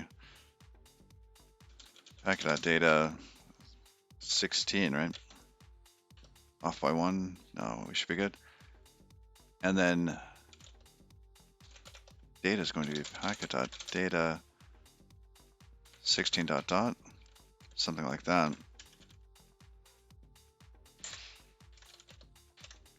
There's some gotchas in there we have to take into account. Should probably be using get instead. Ranges have methods on them? Oh, really?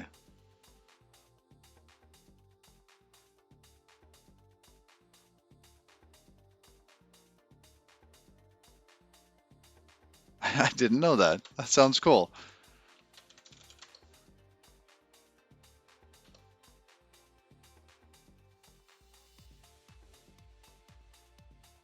Contains.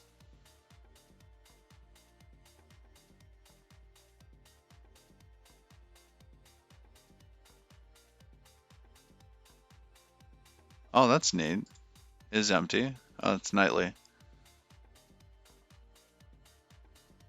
Also start and end. Ah,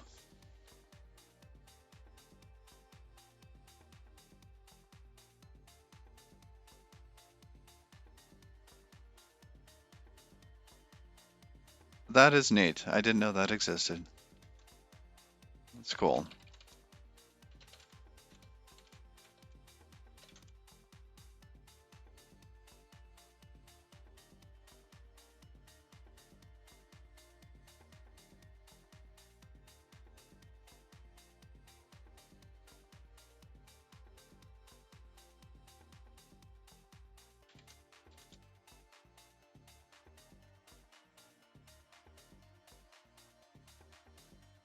Oh, packet.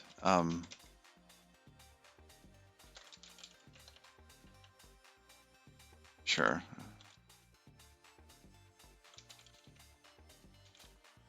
Actually, it does. Oh, we're in subject.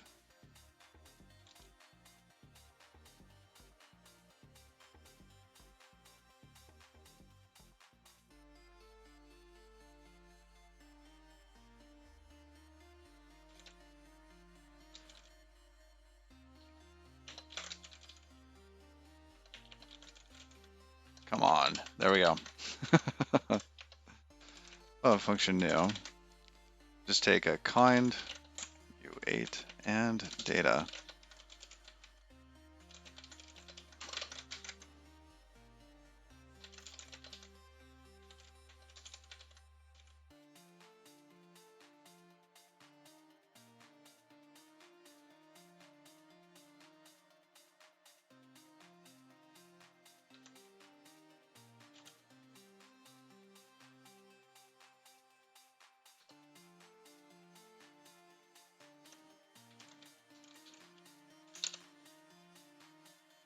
Also, when you're this editor, you probably want to print these numbers in hex.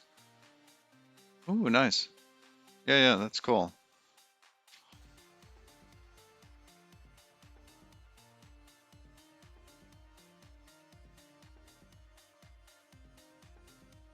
I see. So pound sign is alternate representation and uppercase hex.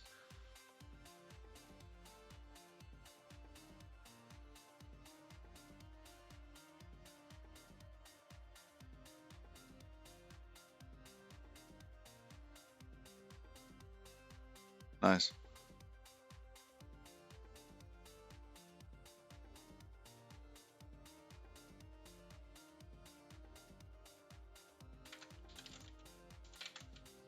Kind of data on there, and this is just packet, isn't it?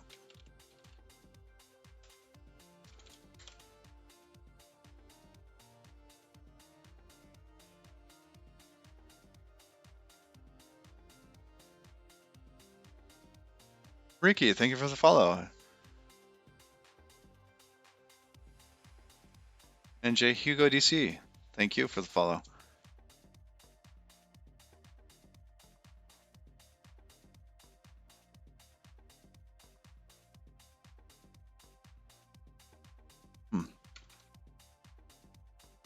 Well, this is interesting. I wonder if there's a better way to do this.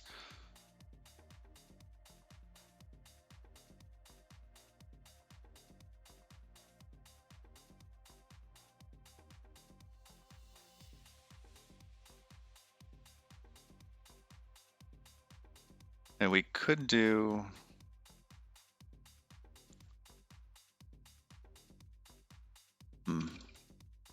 I don't know. Seems all right. Is the data right?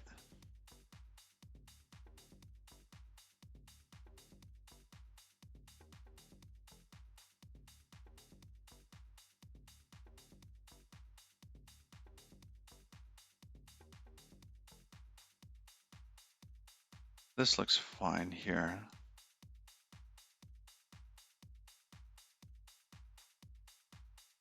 I trade on the packet, which has the methods for getting the start end positions. Yeah.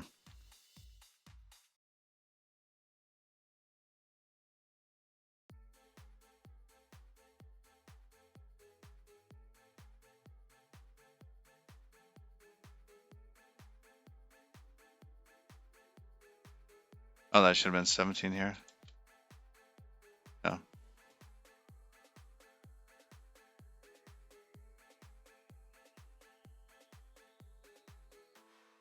We verify the subject. DCR is the very beginning of it. Get that and this. Now this is going to panic if these don't exist.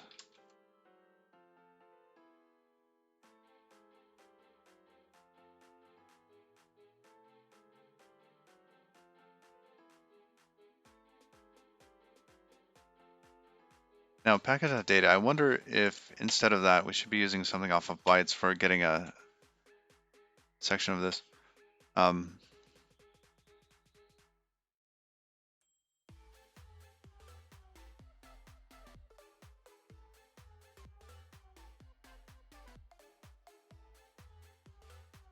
That's bytes immutable. We want to look at bytes again. Structs, bytes. Oh, wrong one. Wanted buff trait. And we can call advance on that. I see.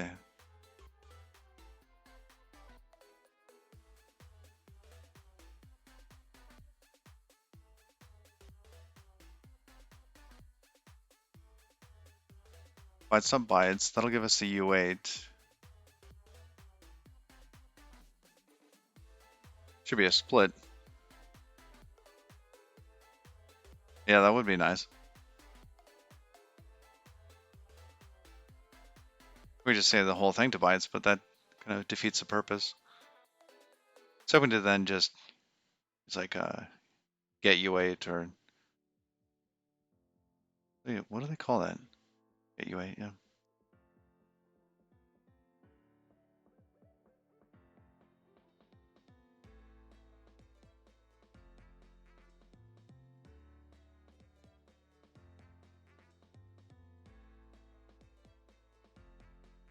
All right.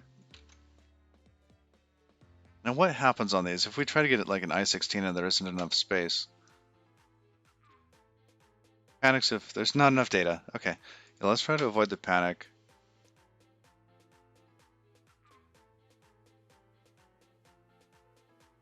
So if we go to bytes then and just get the buffer like that, we should be able to use the slice functions. Are they in this one or the other one? Oh, it chose poorly. The other one. Because then we can say get, and this will return an option if there isn't enough room. Does this also have split on it? It does. It has split.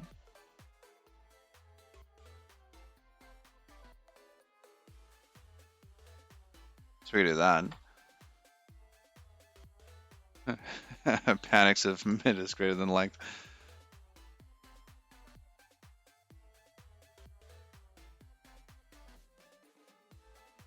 Yeah, I had no idea that it panics.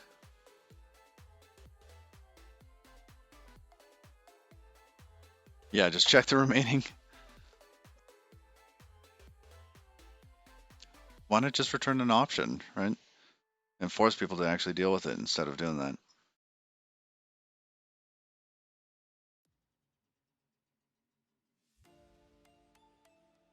Oh, it does? Oh, I see. And you don't. And that thing's meant to be fast.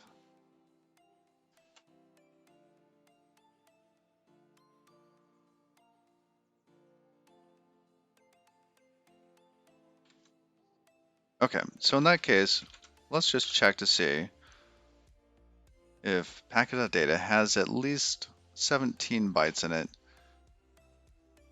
Because if data is empty from there on, that's okay. We don't have to have a payload. Hopefully it doesn't freak out though.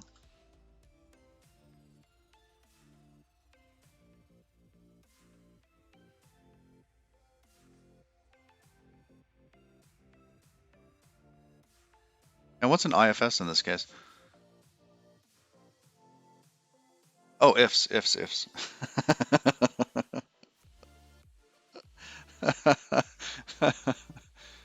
uh,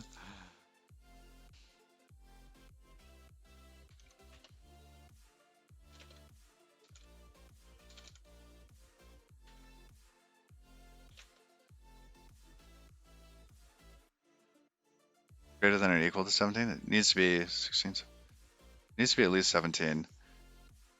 Because it might just have a kind and the bytes is empty after that.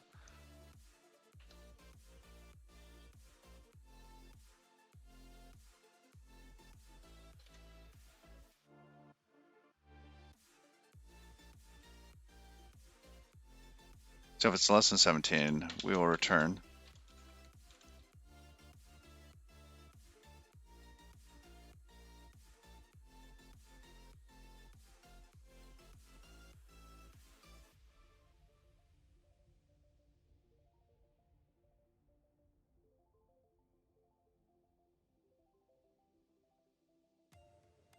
Yeah. Has remaining, do stuff else that.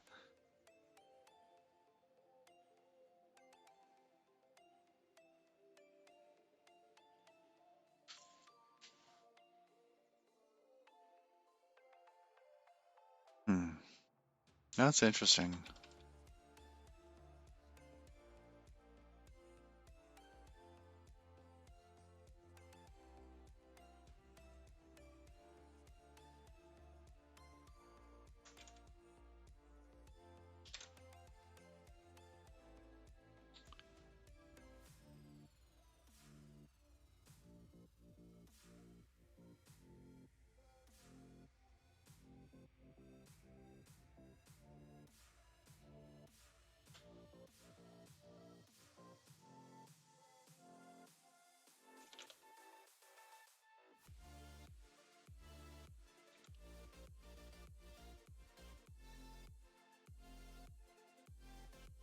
All right.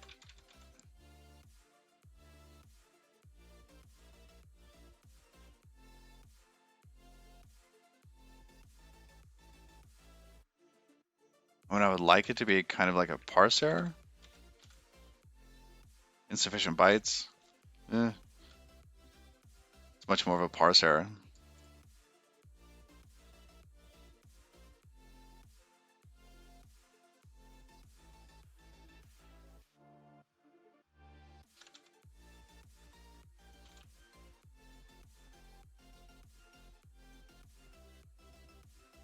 Hold on, let me scroll back down.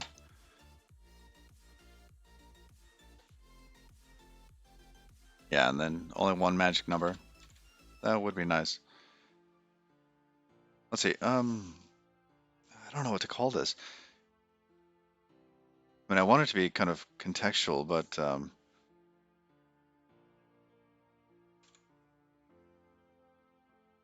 invalid packet.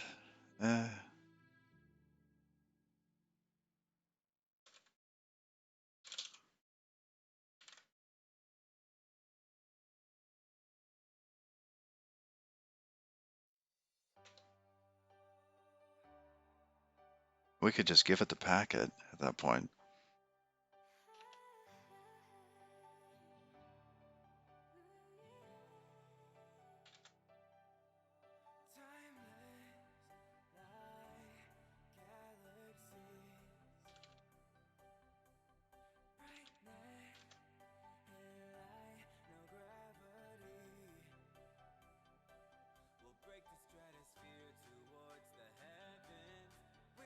And then we need to have debug on packet.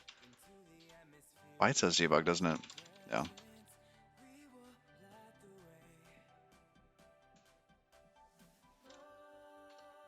All right, so then for subject,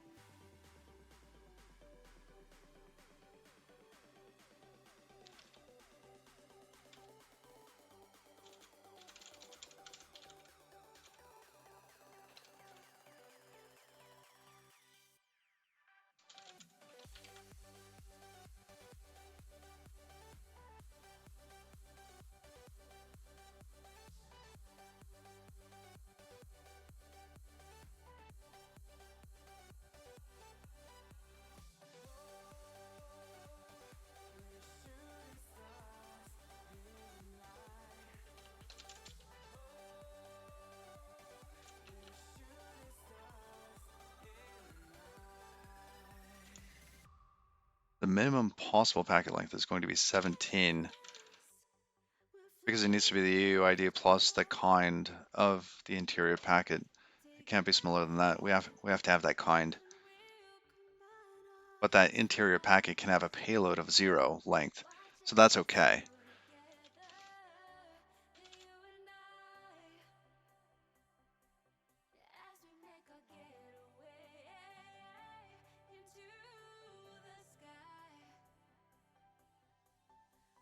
All right, and if we do that,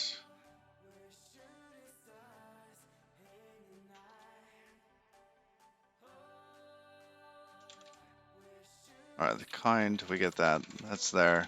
This will be the remainder.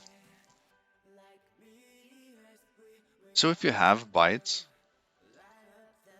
bytes of 0, what does it do there? Like if that's at the very end of the range. So if we had exactly 17 bytes in this,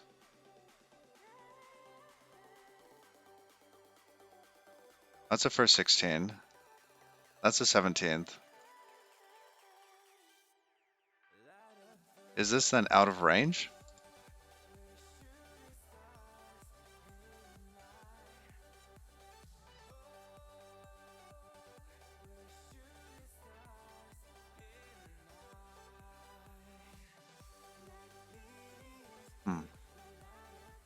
And the data kind is probably going to be wrong here. So we're going to need to build that from a slice.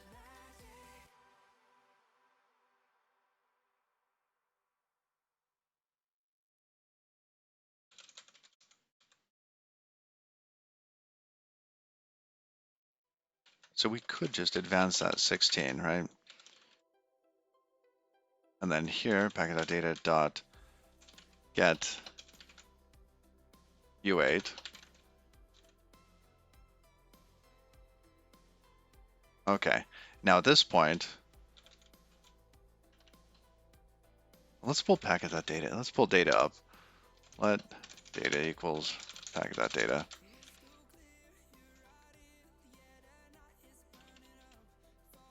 There we go.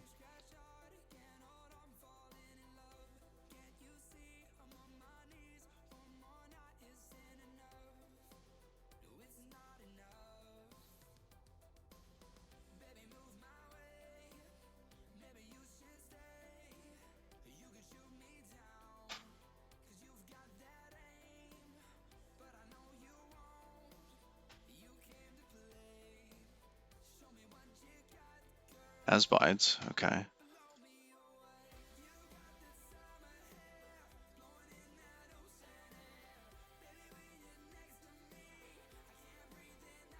I split off 16, right? Oh, is there a split off?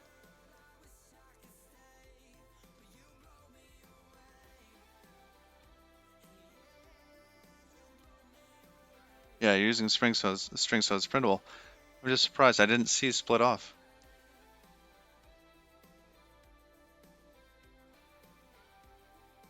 Huh.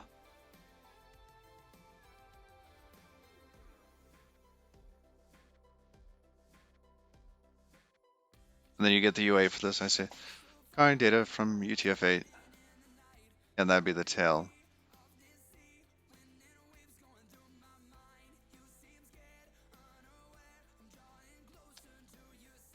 Okay, yeah, I missed that. It's not here, it's on bytes itself.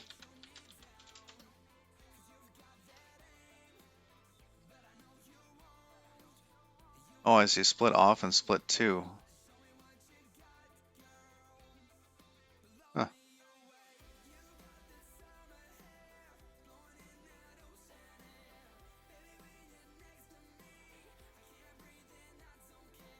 Oh, that's neat too. Split 2 is cool. Because we could say we could split to 16.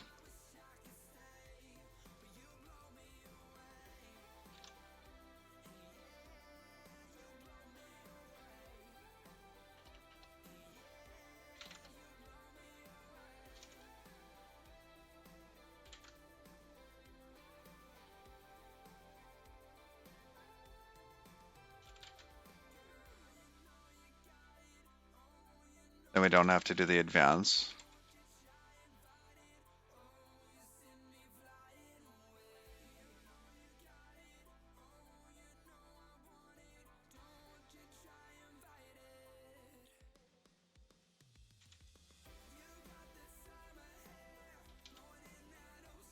All right, we get the kind. Now at this point, we can see if it has stuff left. Oh, it's just the opposite. Split off mutates self and returns the tail. And split 2 returns the head. But in either case, they advance, right?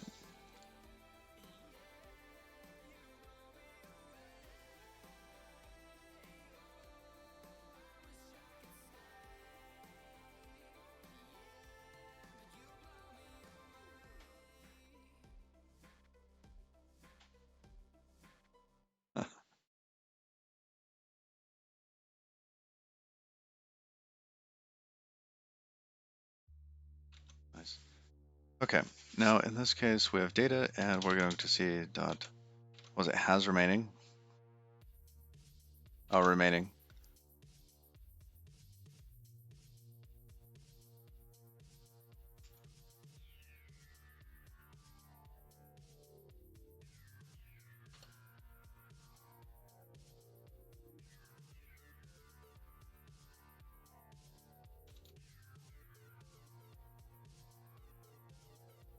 Self stays.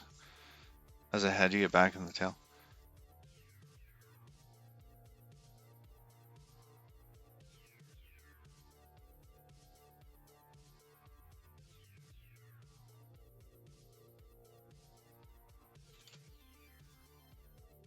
So we're going to check to see if data remaining is greater than 0. Because if it is,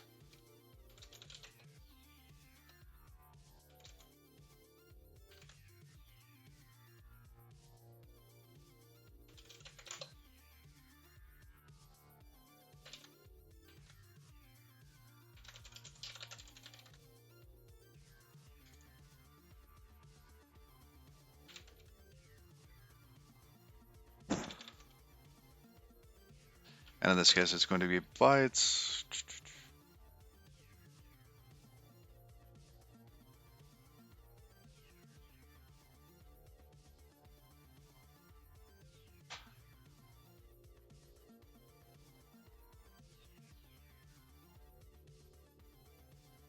Oh, it's just it's already there. That is it, isn't it? It's just data.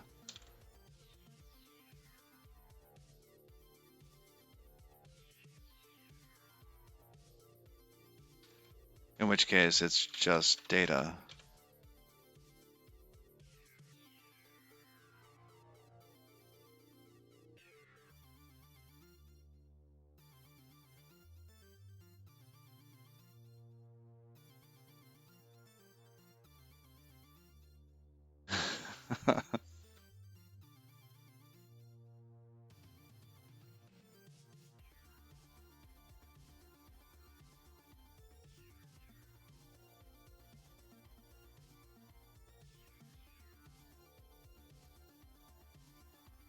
Yeah, because at that point it's just the tail.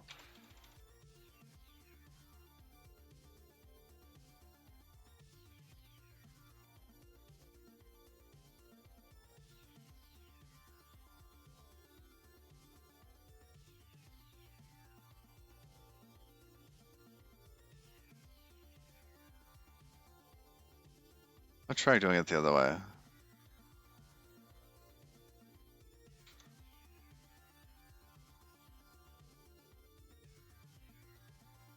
What was it? Split at? Split off. 16. Now data becomes that.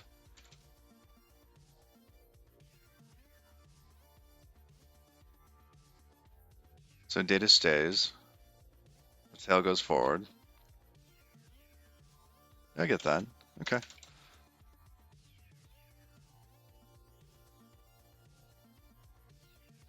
Yeah, we have 16 plus 1. Always be at least 1 byte, and then we might end up with an empty bytes at the end, which is fine to use for packet. The second piece of packet there, second parameter. That looks like it works.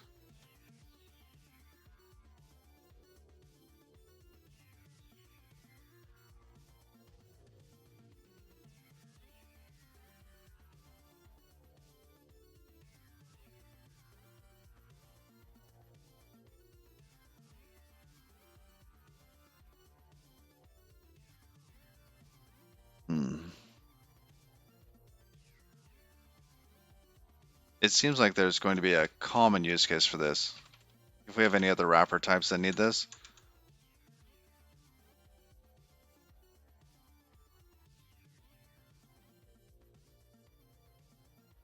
So I'm wondering if this should rather be a container or something else. Container T. Or you have two things, right? You end up with like the type that you care about here is your outer pieces, and then the inner packet. Or a trait method. Oh, interesting. Yeah, self packet length.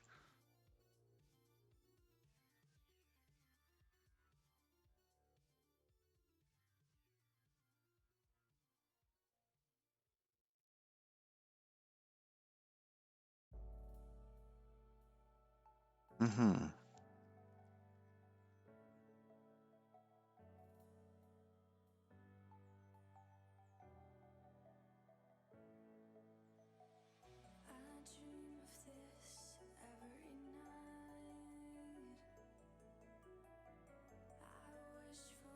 Or Tia stuff, yeah, and stuff could be this try from or custom trait. Yeah. I think there's definitely something we could do there. go back to Game Master and see if we can plug this in. So subject, try from.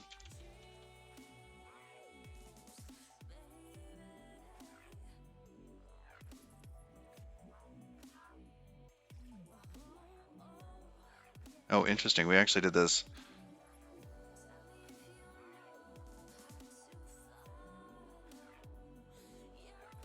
We did this at the packet level. We could have skipped the whole check here. No, it's all right.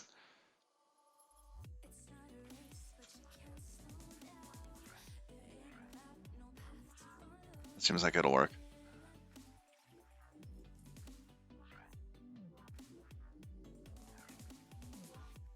Pick 9117. Thank you for the follow.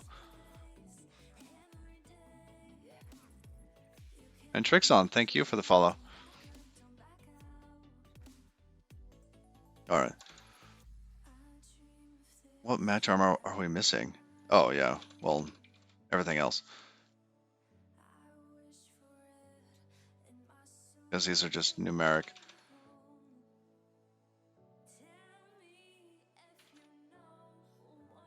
Let's toss that in there for a minute.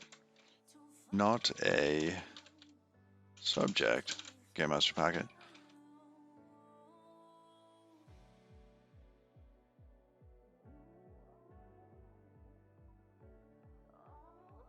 And you just need that minimum packet length, yeah. Well, I'm wondering if we could actually lean on Saturday to return that one error kind. So if we go back, or was it subject here? Because if,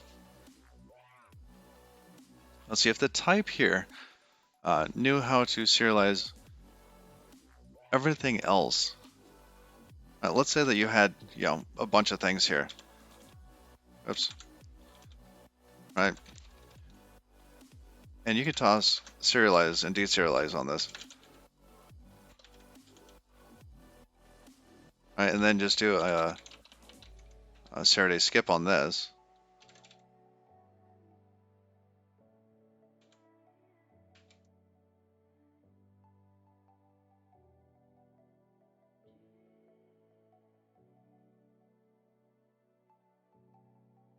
And then in here, you could deserialize this here, and you would end up just getting the Saturday error.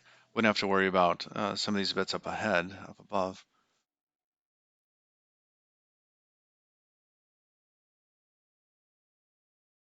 Oh, which it'll call for that field. Oh, right, all right. We saw that yesterday, didn't we?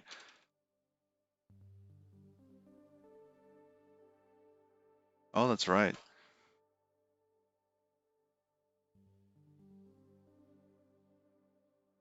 All right, we might get there. Oops, I forgot the ID. Okay, we'll leave that there for a moment. I'll get this wired in.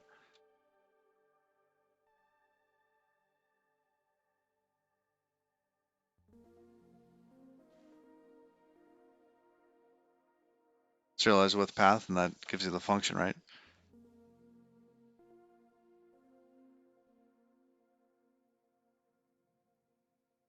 Oh, that's cool.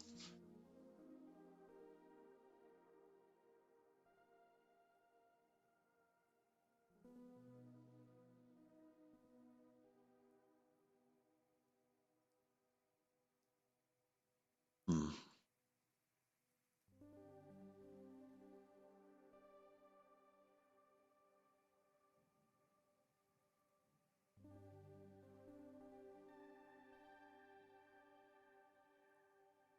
There we go.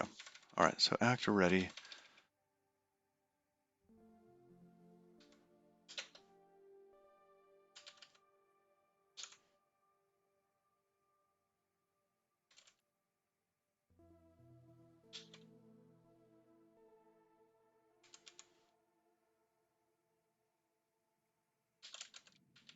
There we go.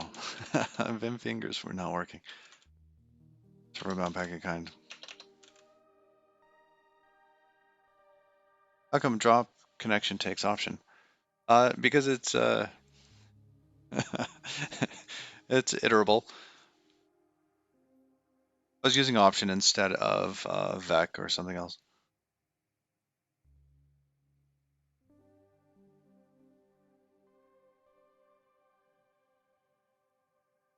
Because drop connection can take a number of connections that you would like to drop. Maybe you want to drop a whole zone and everybody in the zone, so you'd pass it, 1,000 connection IDs. Um, but in this case, you're really talking about one. And because some implements iterable, I think it would actually be fairly inexpensive to do that. Actually, wrapping something in some doesn't do an allocation, does it? Especially the U size, some U size. No, it doesn't seem like it would. Started with module. Yeah, we were looking at those in the books in the book yesterday. It's very tempting. Oh, semicolon. And bytes.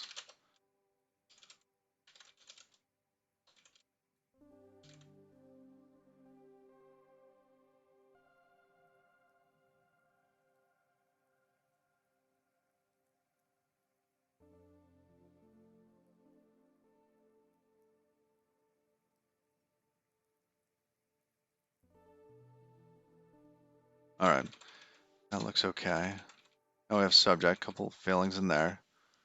To fix that. Oh, that's where we were.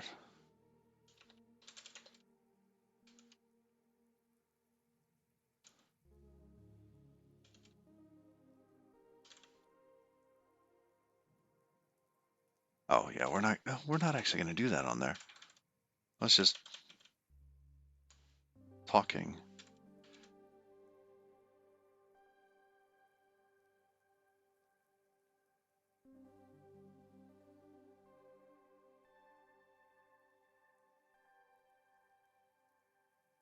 Wow, this thing is not. Oh, okay, there we go. Ah, try from.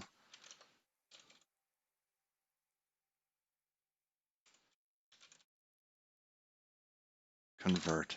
Man, that one. I have trouble remembering where that one sits. Message error, also from the crate.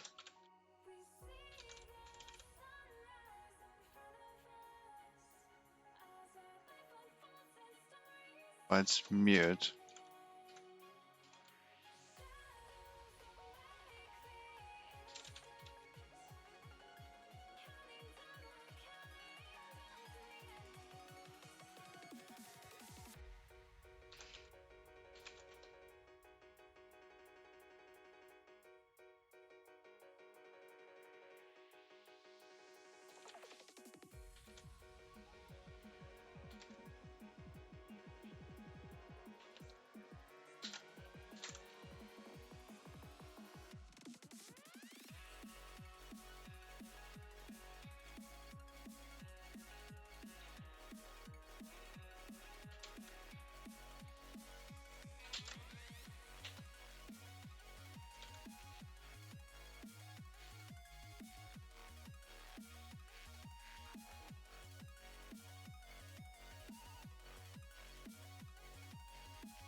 Next, just called self take basically.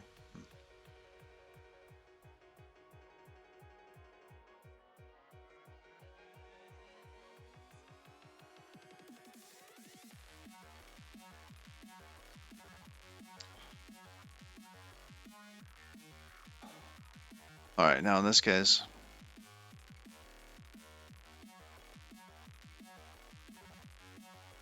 huh?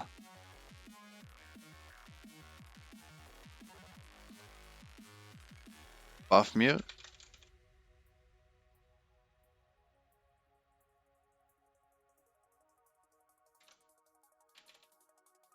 Or is it just writer?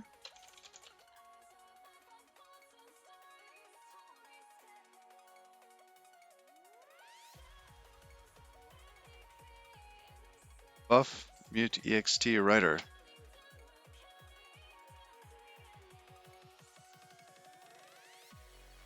All right. No, like there's buff mute ext. Is there a buff ext? There is.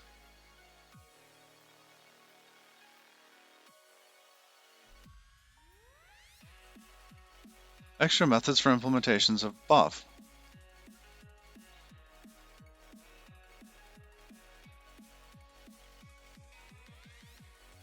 Yeah, why isn't this on the other thing? Chain, reader, and take.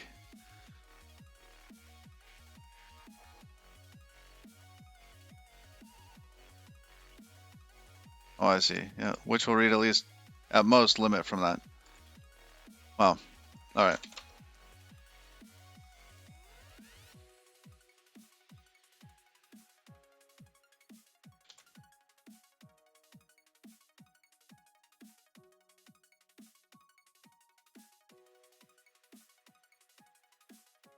Oh, I see. That's actually somewhere else. Okay. Was it ext?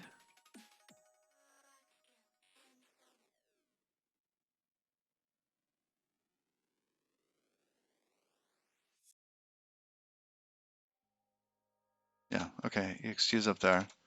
This one's not used.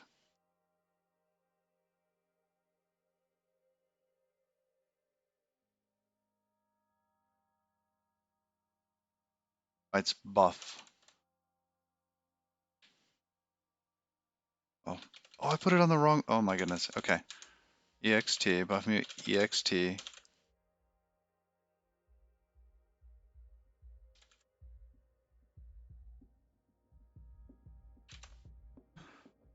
Bytes buff ext buff.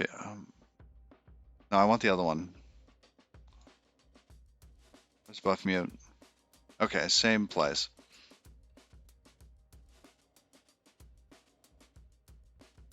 There we go. Now it's unused.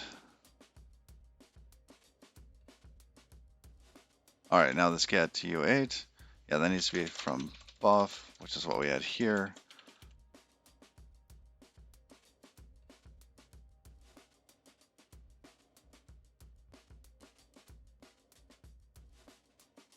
There we go, but, oh, and two writer is actually a with writer. There we go. Subject ID, it doesn't want that? Wants to borrow that.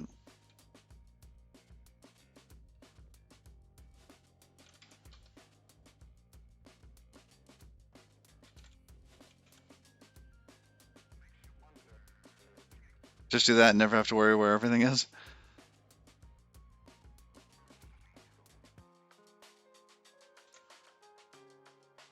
All right, I think we got it.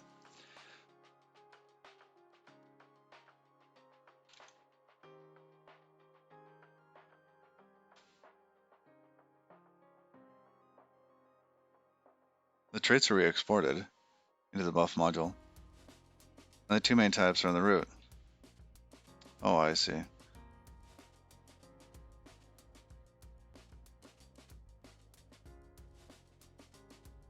Huh.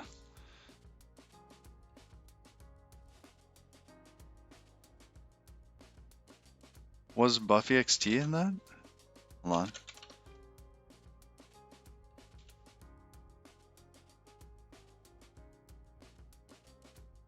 Okay.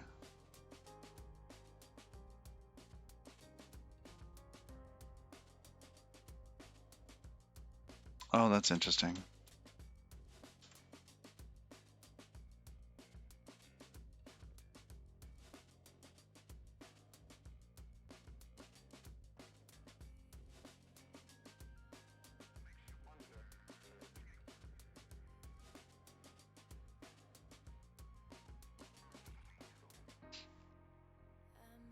I see it now.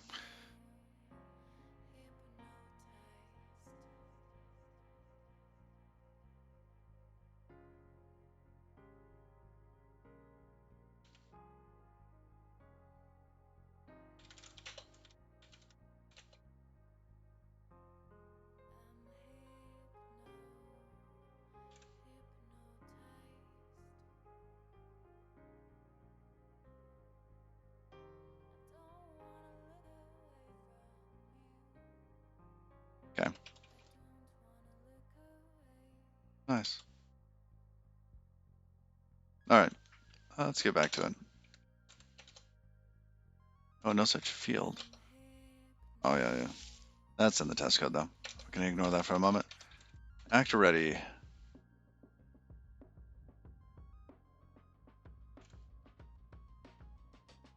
That actually needs... Can you create a bytes? Bytes, yes, I. All right. Oh, you can just create a new one. Will not allocate anything. Perfect.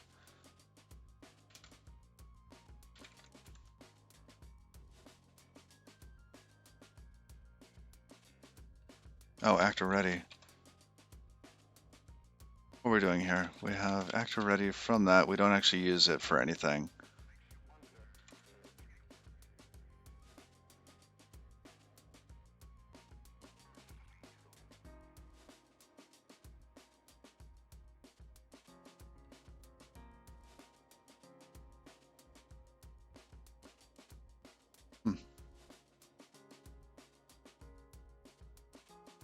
All right, now back to subject.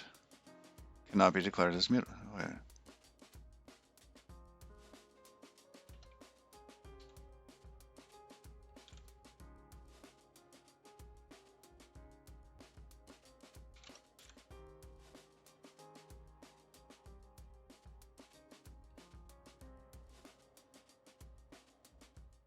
Wait, writers used after the move?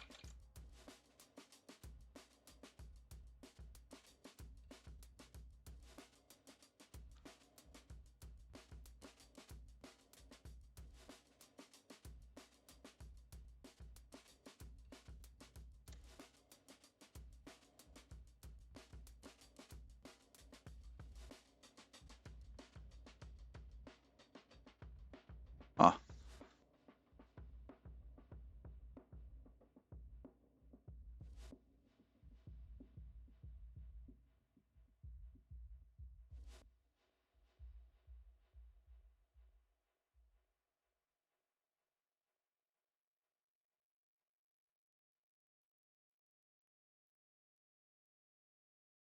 Wait, two writers in size?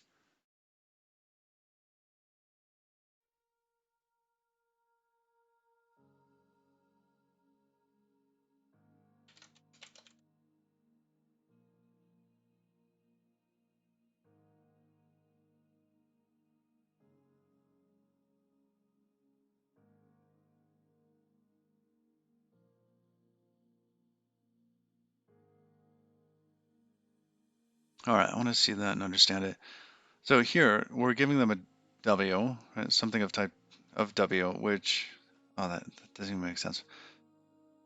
So W here must implement IO write. I see, an exclusive borrow will do that. Why will an exclusive borrow do that?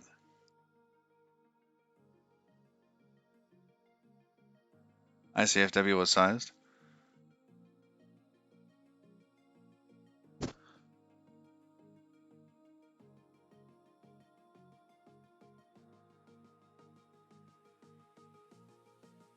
How does making it help? How would that force it to be mutable like that? It doesn't make sense to take ownership of W there. Yeah.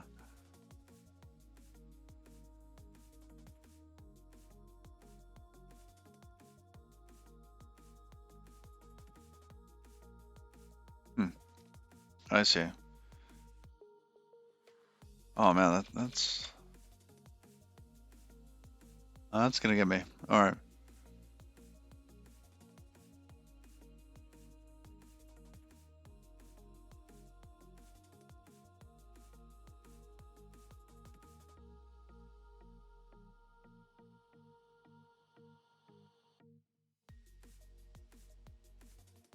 Oh, we have to do a data freeze on that to go from the mutable type to the immutable. Oh, good. Thank you for reminding me. Ooh, but we can't do that here. Two writer.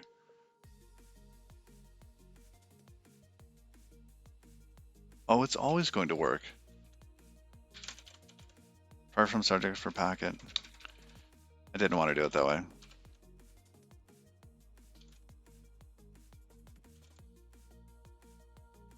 Oh, no. This is going to be a result of either self or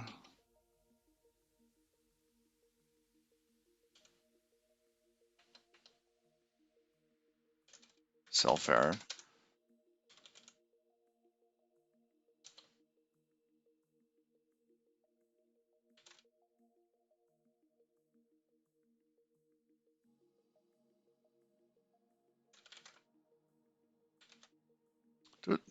Widdly doof. Good morning. How are ya?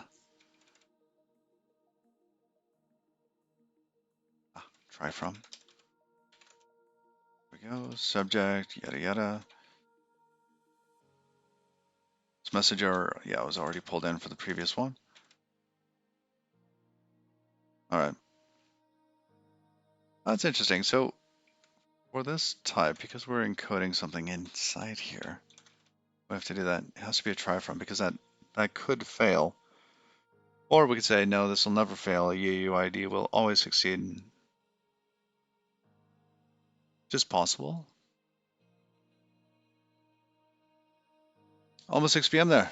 Hey, nice.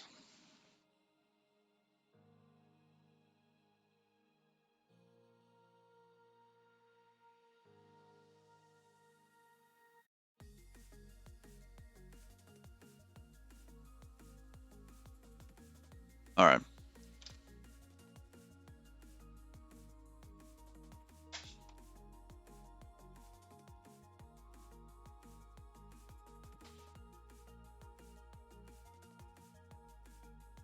Seems okay. Actor info, unresolved import.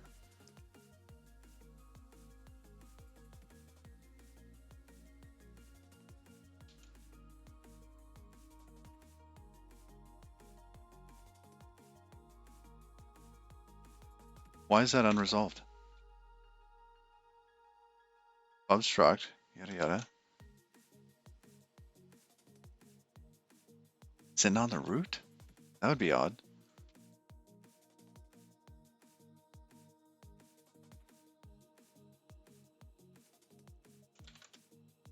Actor info.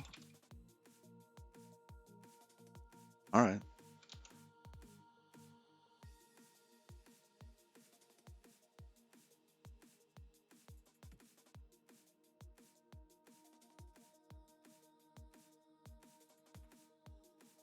Yeah, this is going to be a try into. I don't know. I don't think we should have done that way. I think we can rely on UUIDs always serializing.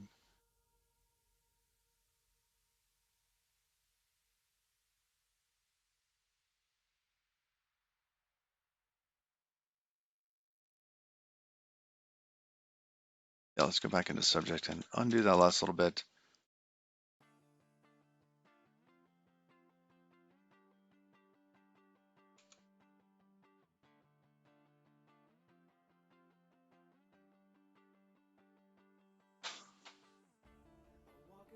Yeah, let's check that out. For question mark size with regard to that API design. Trait foo takes immutable self. Okay.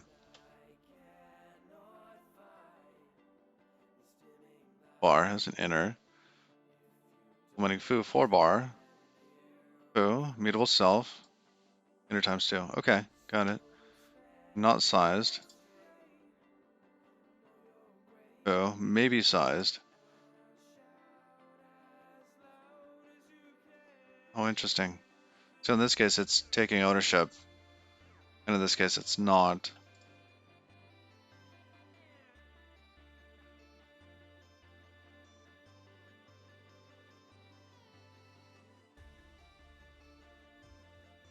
Right.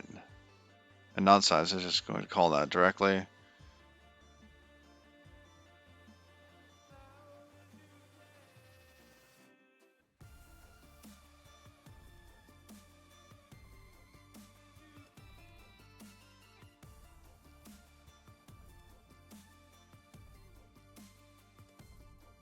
Oh, interesting.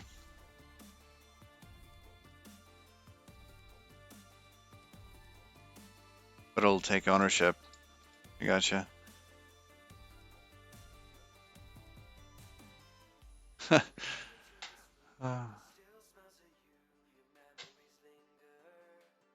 From 21.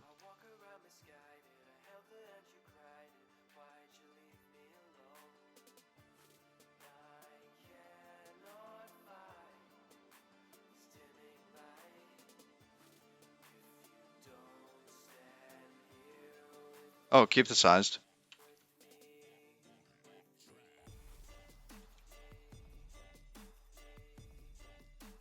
Oh, the and mutable from that. Thank you.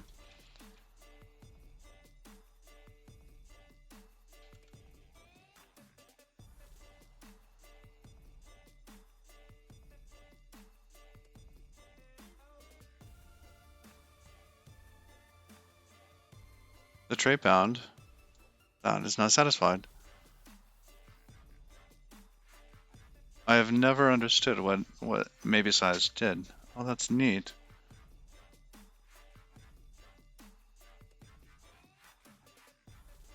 The tray foo is not implemented for bar.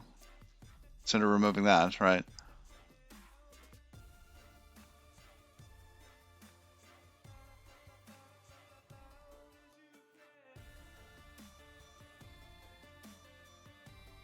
And then remove the emitter from 40. I don't have that on 40. On 38?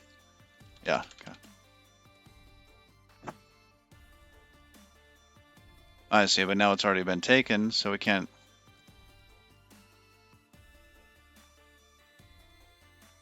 Hey, Jeremy, how's it going?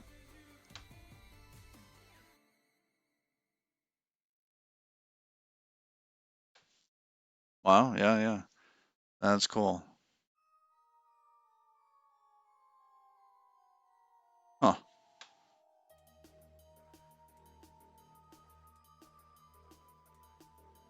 copy. Where's my reading list? I'm gonna add that to my reading list. I have a Rust reading list.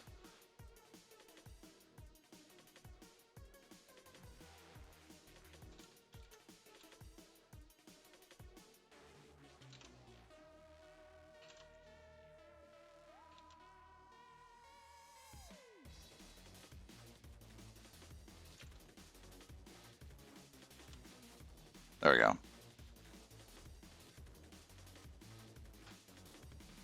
Read Rust.net? What is that?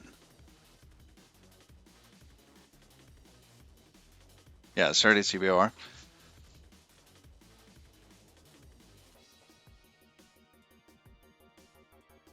Oh, nice. Wow, that's a lot of reading. All right. So back to the code.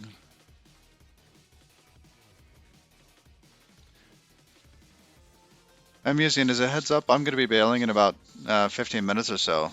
But if you wanted to stream, I would be more than happy to raid you. Especially if you're going to be working on that thing you were doing yesterday. That thing was cool.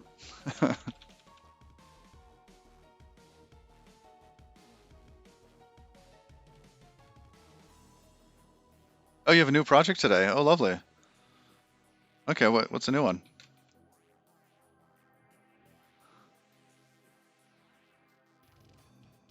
Ah, yes, and this.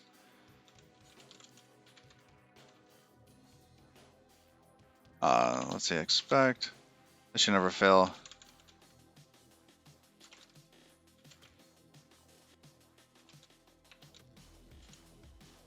There we go.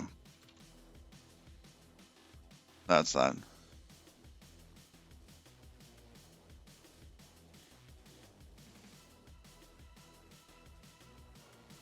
You just had to write your own.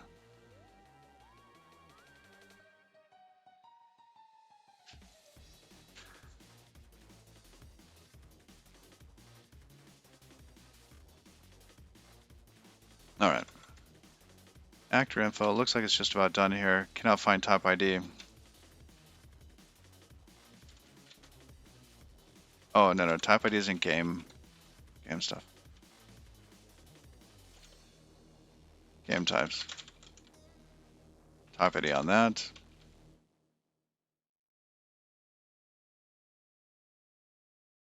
Nice. Game master data. All right, we'll get there. No subject on destination here. I think we should do load actor next. It's just about where we were. Okay.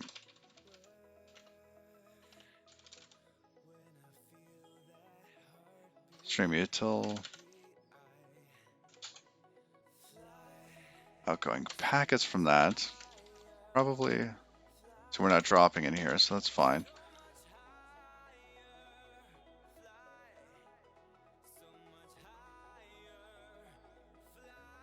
Yeah, load actor connect. That's going to.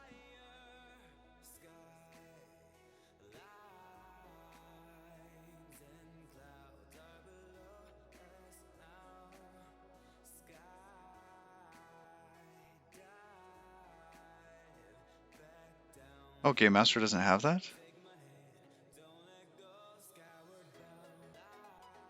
Stream util, yeah, that should be there.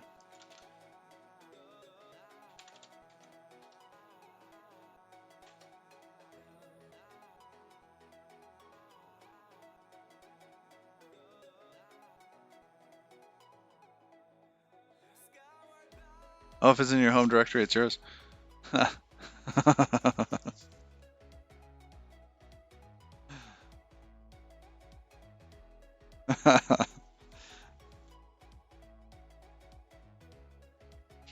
Do you do much with crane lift? I keep wanting to play with that to see. But I mean, thus far with Rust Analyzer, compile times have not been an issue for me.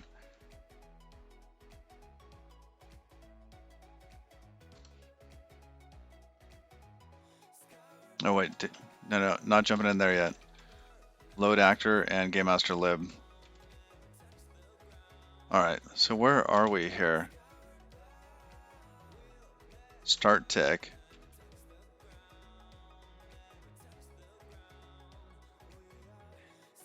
Oh, interesting. You haven't tried the crane left back end for Rusty? Front end? Back end?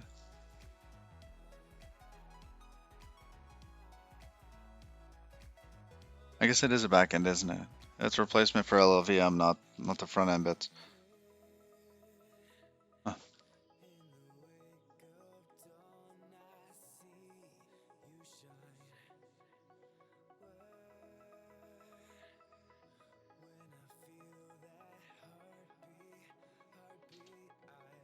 So what's going on here? In this code here, we're inside of one of the tasks that get spawned. So throughout the tick, we'll have these movements that happen, and they need to be broadcast. And the current way that it works is that every so often, how often? Let's figure that out.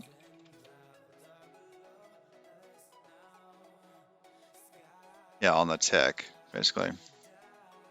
So this is deep inside the tick.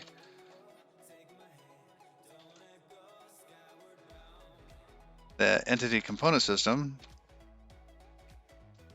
we tick it, and then from the ECS we get the new paths that have been generated in the previous tick. And from that, we'll figure out which zones these things need to be sent to.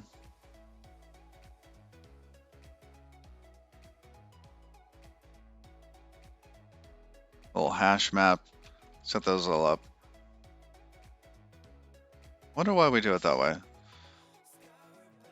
Because we send it to everybody in the zone. Yeah. So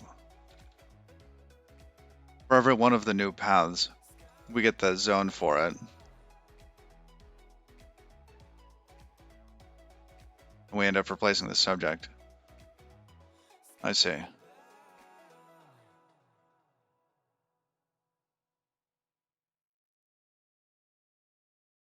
Interesting. So that hash map. Yeah, these are zone IDs, and then the packets that go to each one of the zones. Okay, cool.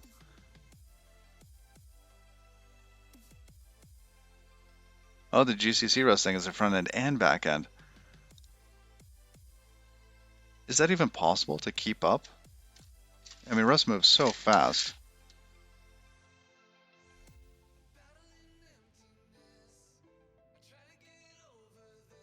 Oh, it doesn't do bar. But why would you use it? Like, hey, you can have this car. It doesn't have an engine or wheels.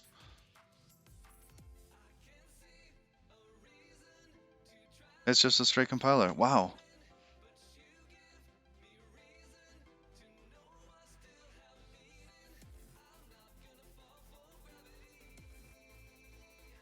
I see. So you can actually just maybe use that as the last step. Like, oh, we're going to production, so compile it with GCC.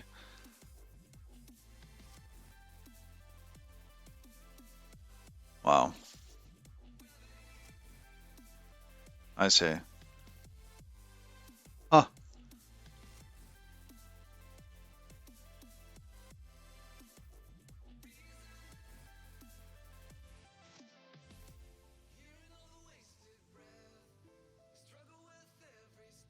I hope that the behavior is the same. Oh, it's a one-man job. Man, that's huge.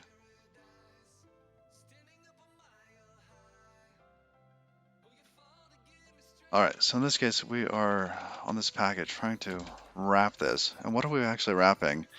In this case, creating a new packet.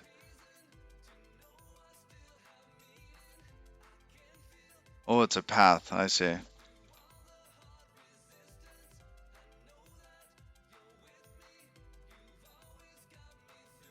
New path from new paths.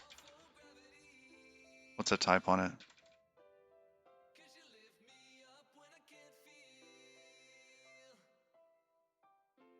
Vadamon Leet, thank you for the follow. All right, I got about T minus 5 minutes. I look forward to rating you. Are you going to be able to host in or to do that in 5? All right. So do tick, because I'm going to need that from the ECS. That gives me new paths here.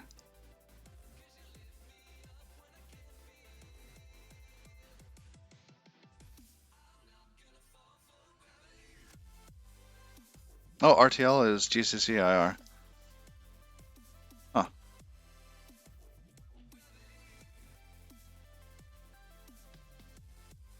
I see. So we're taking the 0 out of that, and that path. I see. It's in messages. So we could wrap that in subject. That should work. Yeah, yeah. Let's go back.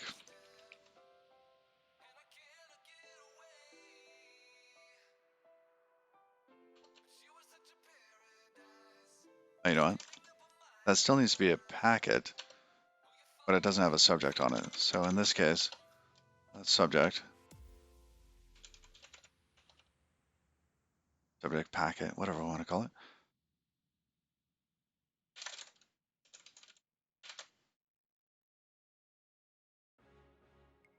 And that's going to be entity ID.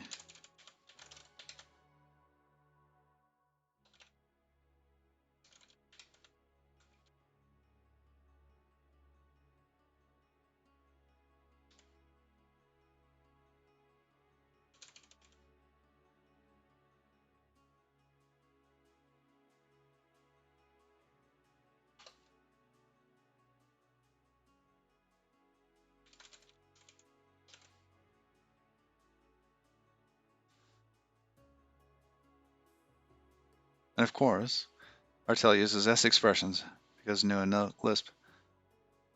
Oh, interesting. Huh.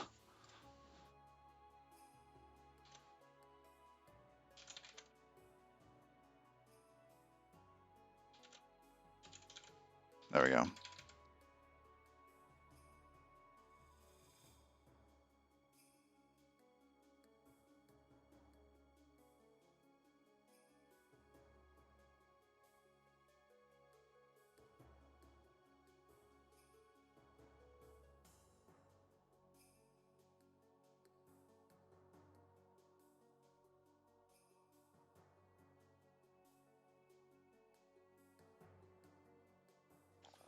The next portion here is process.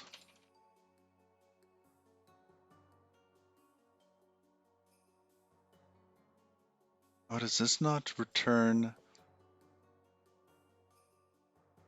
A Game Master error doesn't have a send error on it?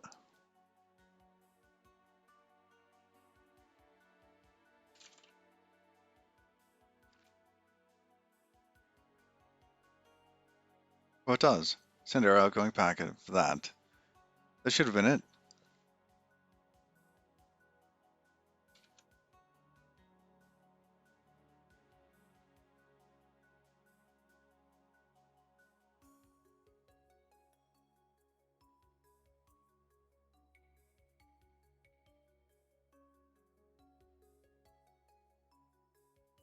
Send error outgoing packet, yada yada. That's fine.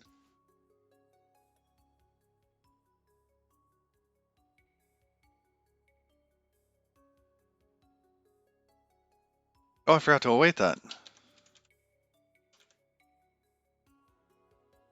There we go.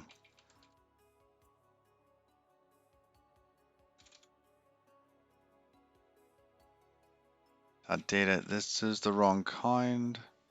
Yep.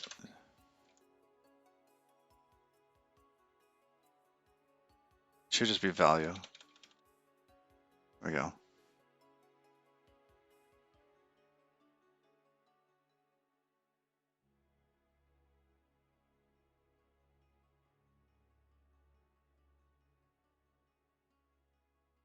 And in this case, it's going to be subject.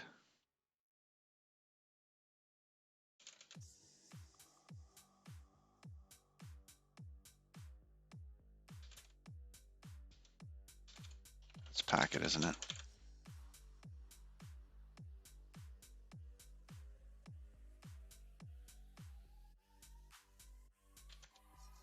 Ecstasy is a street name for the drug methylene deoxymethamphetamine. Oh, that's private. Amphetamine-based synthetic drug with euphoric effects. Stimulant drugs speed up the messages between the brain and the body and can make a person feel more awake, alert, confident, or energetic. Tick, tick, tick, tick, tick, tick. All right.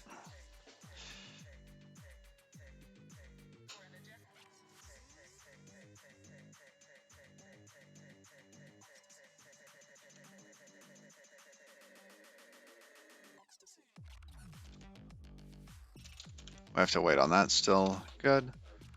Couple of little things. Actor ready. Takes 4 arguments, but 3 were supplied. Stream ID, type ID. Stream ID, type ID.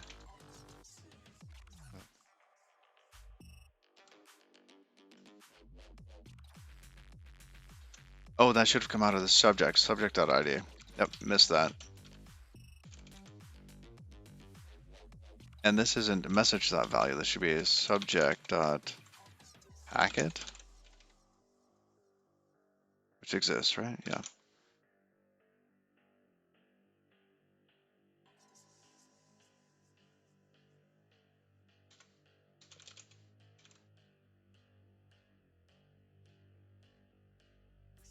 Ecstasy is a street name for the drug methylene deoxymethamphetamine, MDMA, an amphetamine-based synthetic drug with euphoric effects. Stimulant drugs speed up the messages between the brain and the body and can make a person feel more awake, alert. All right, Museum. Let me know when you're up.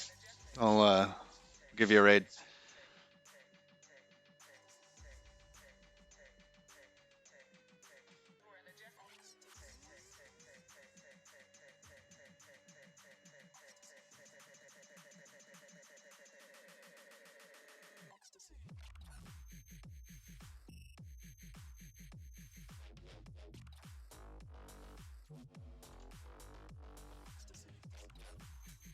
Yep, please do. Just let me know. I'll keep an eye out.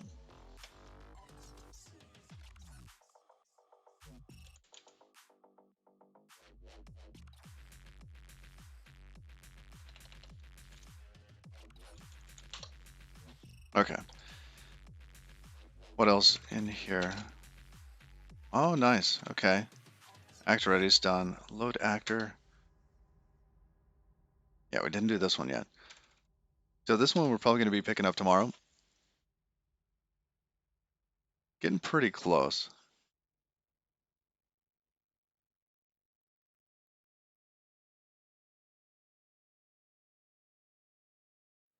I'm glad we got that little subject wrapper. I think that's going to really pave the way for how this is going to clean up in the future. And that we should be able to special case it in the codec so we can reduce the packet overhead, basically the bytes in the packets. That'll be smaller.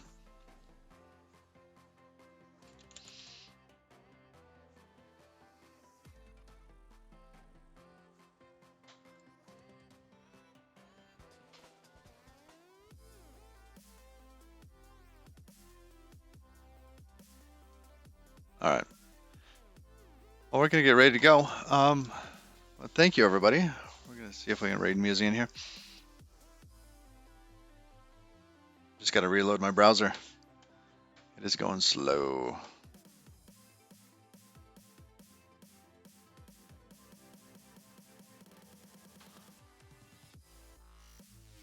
Let's see what else is in there that we need to do. Destination. Yeah, that one should be quick too. So maybe both those tomorrow.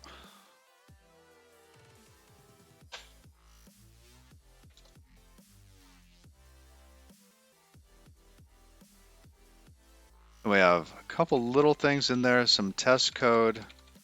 Legacy Rust. Yep. Should be fine. Just waiting to come back to that. Actually, not very bad on the server. We're almost done.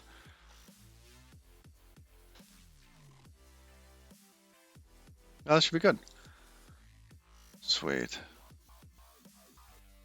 All right, we're gonna raid Museum. As y'all saw, Museum was in here before. Just brilliant, brilliant Rust programmer, and gonna give him a raid. So until next time, bye y'all.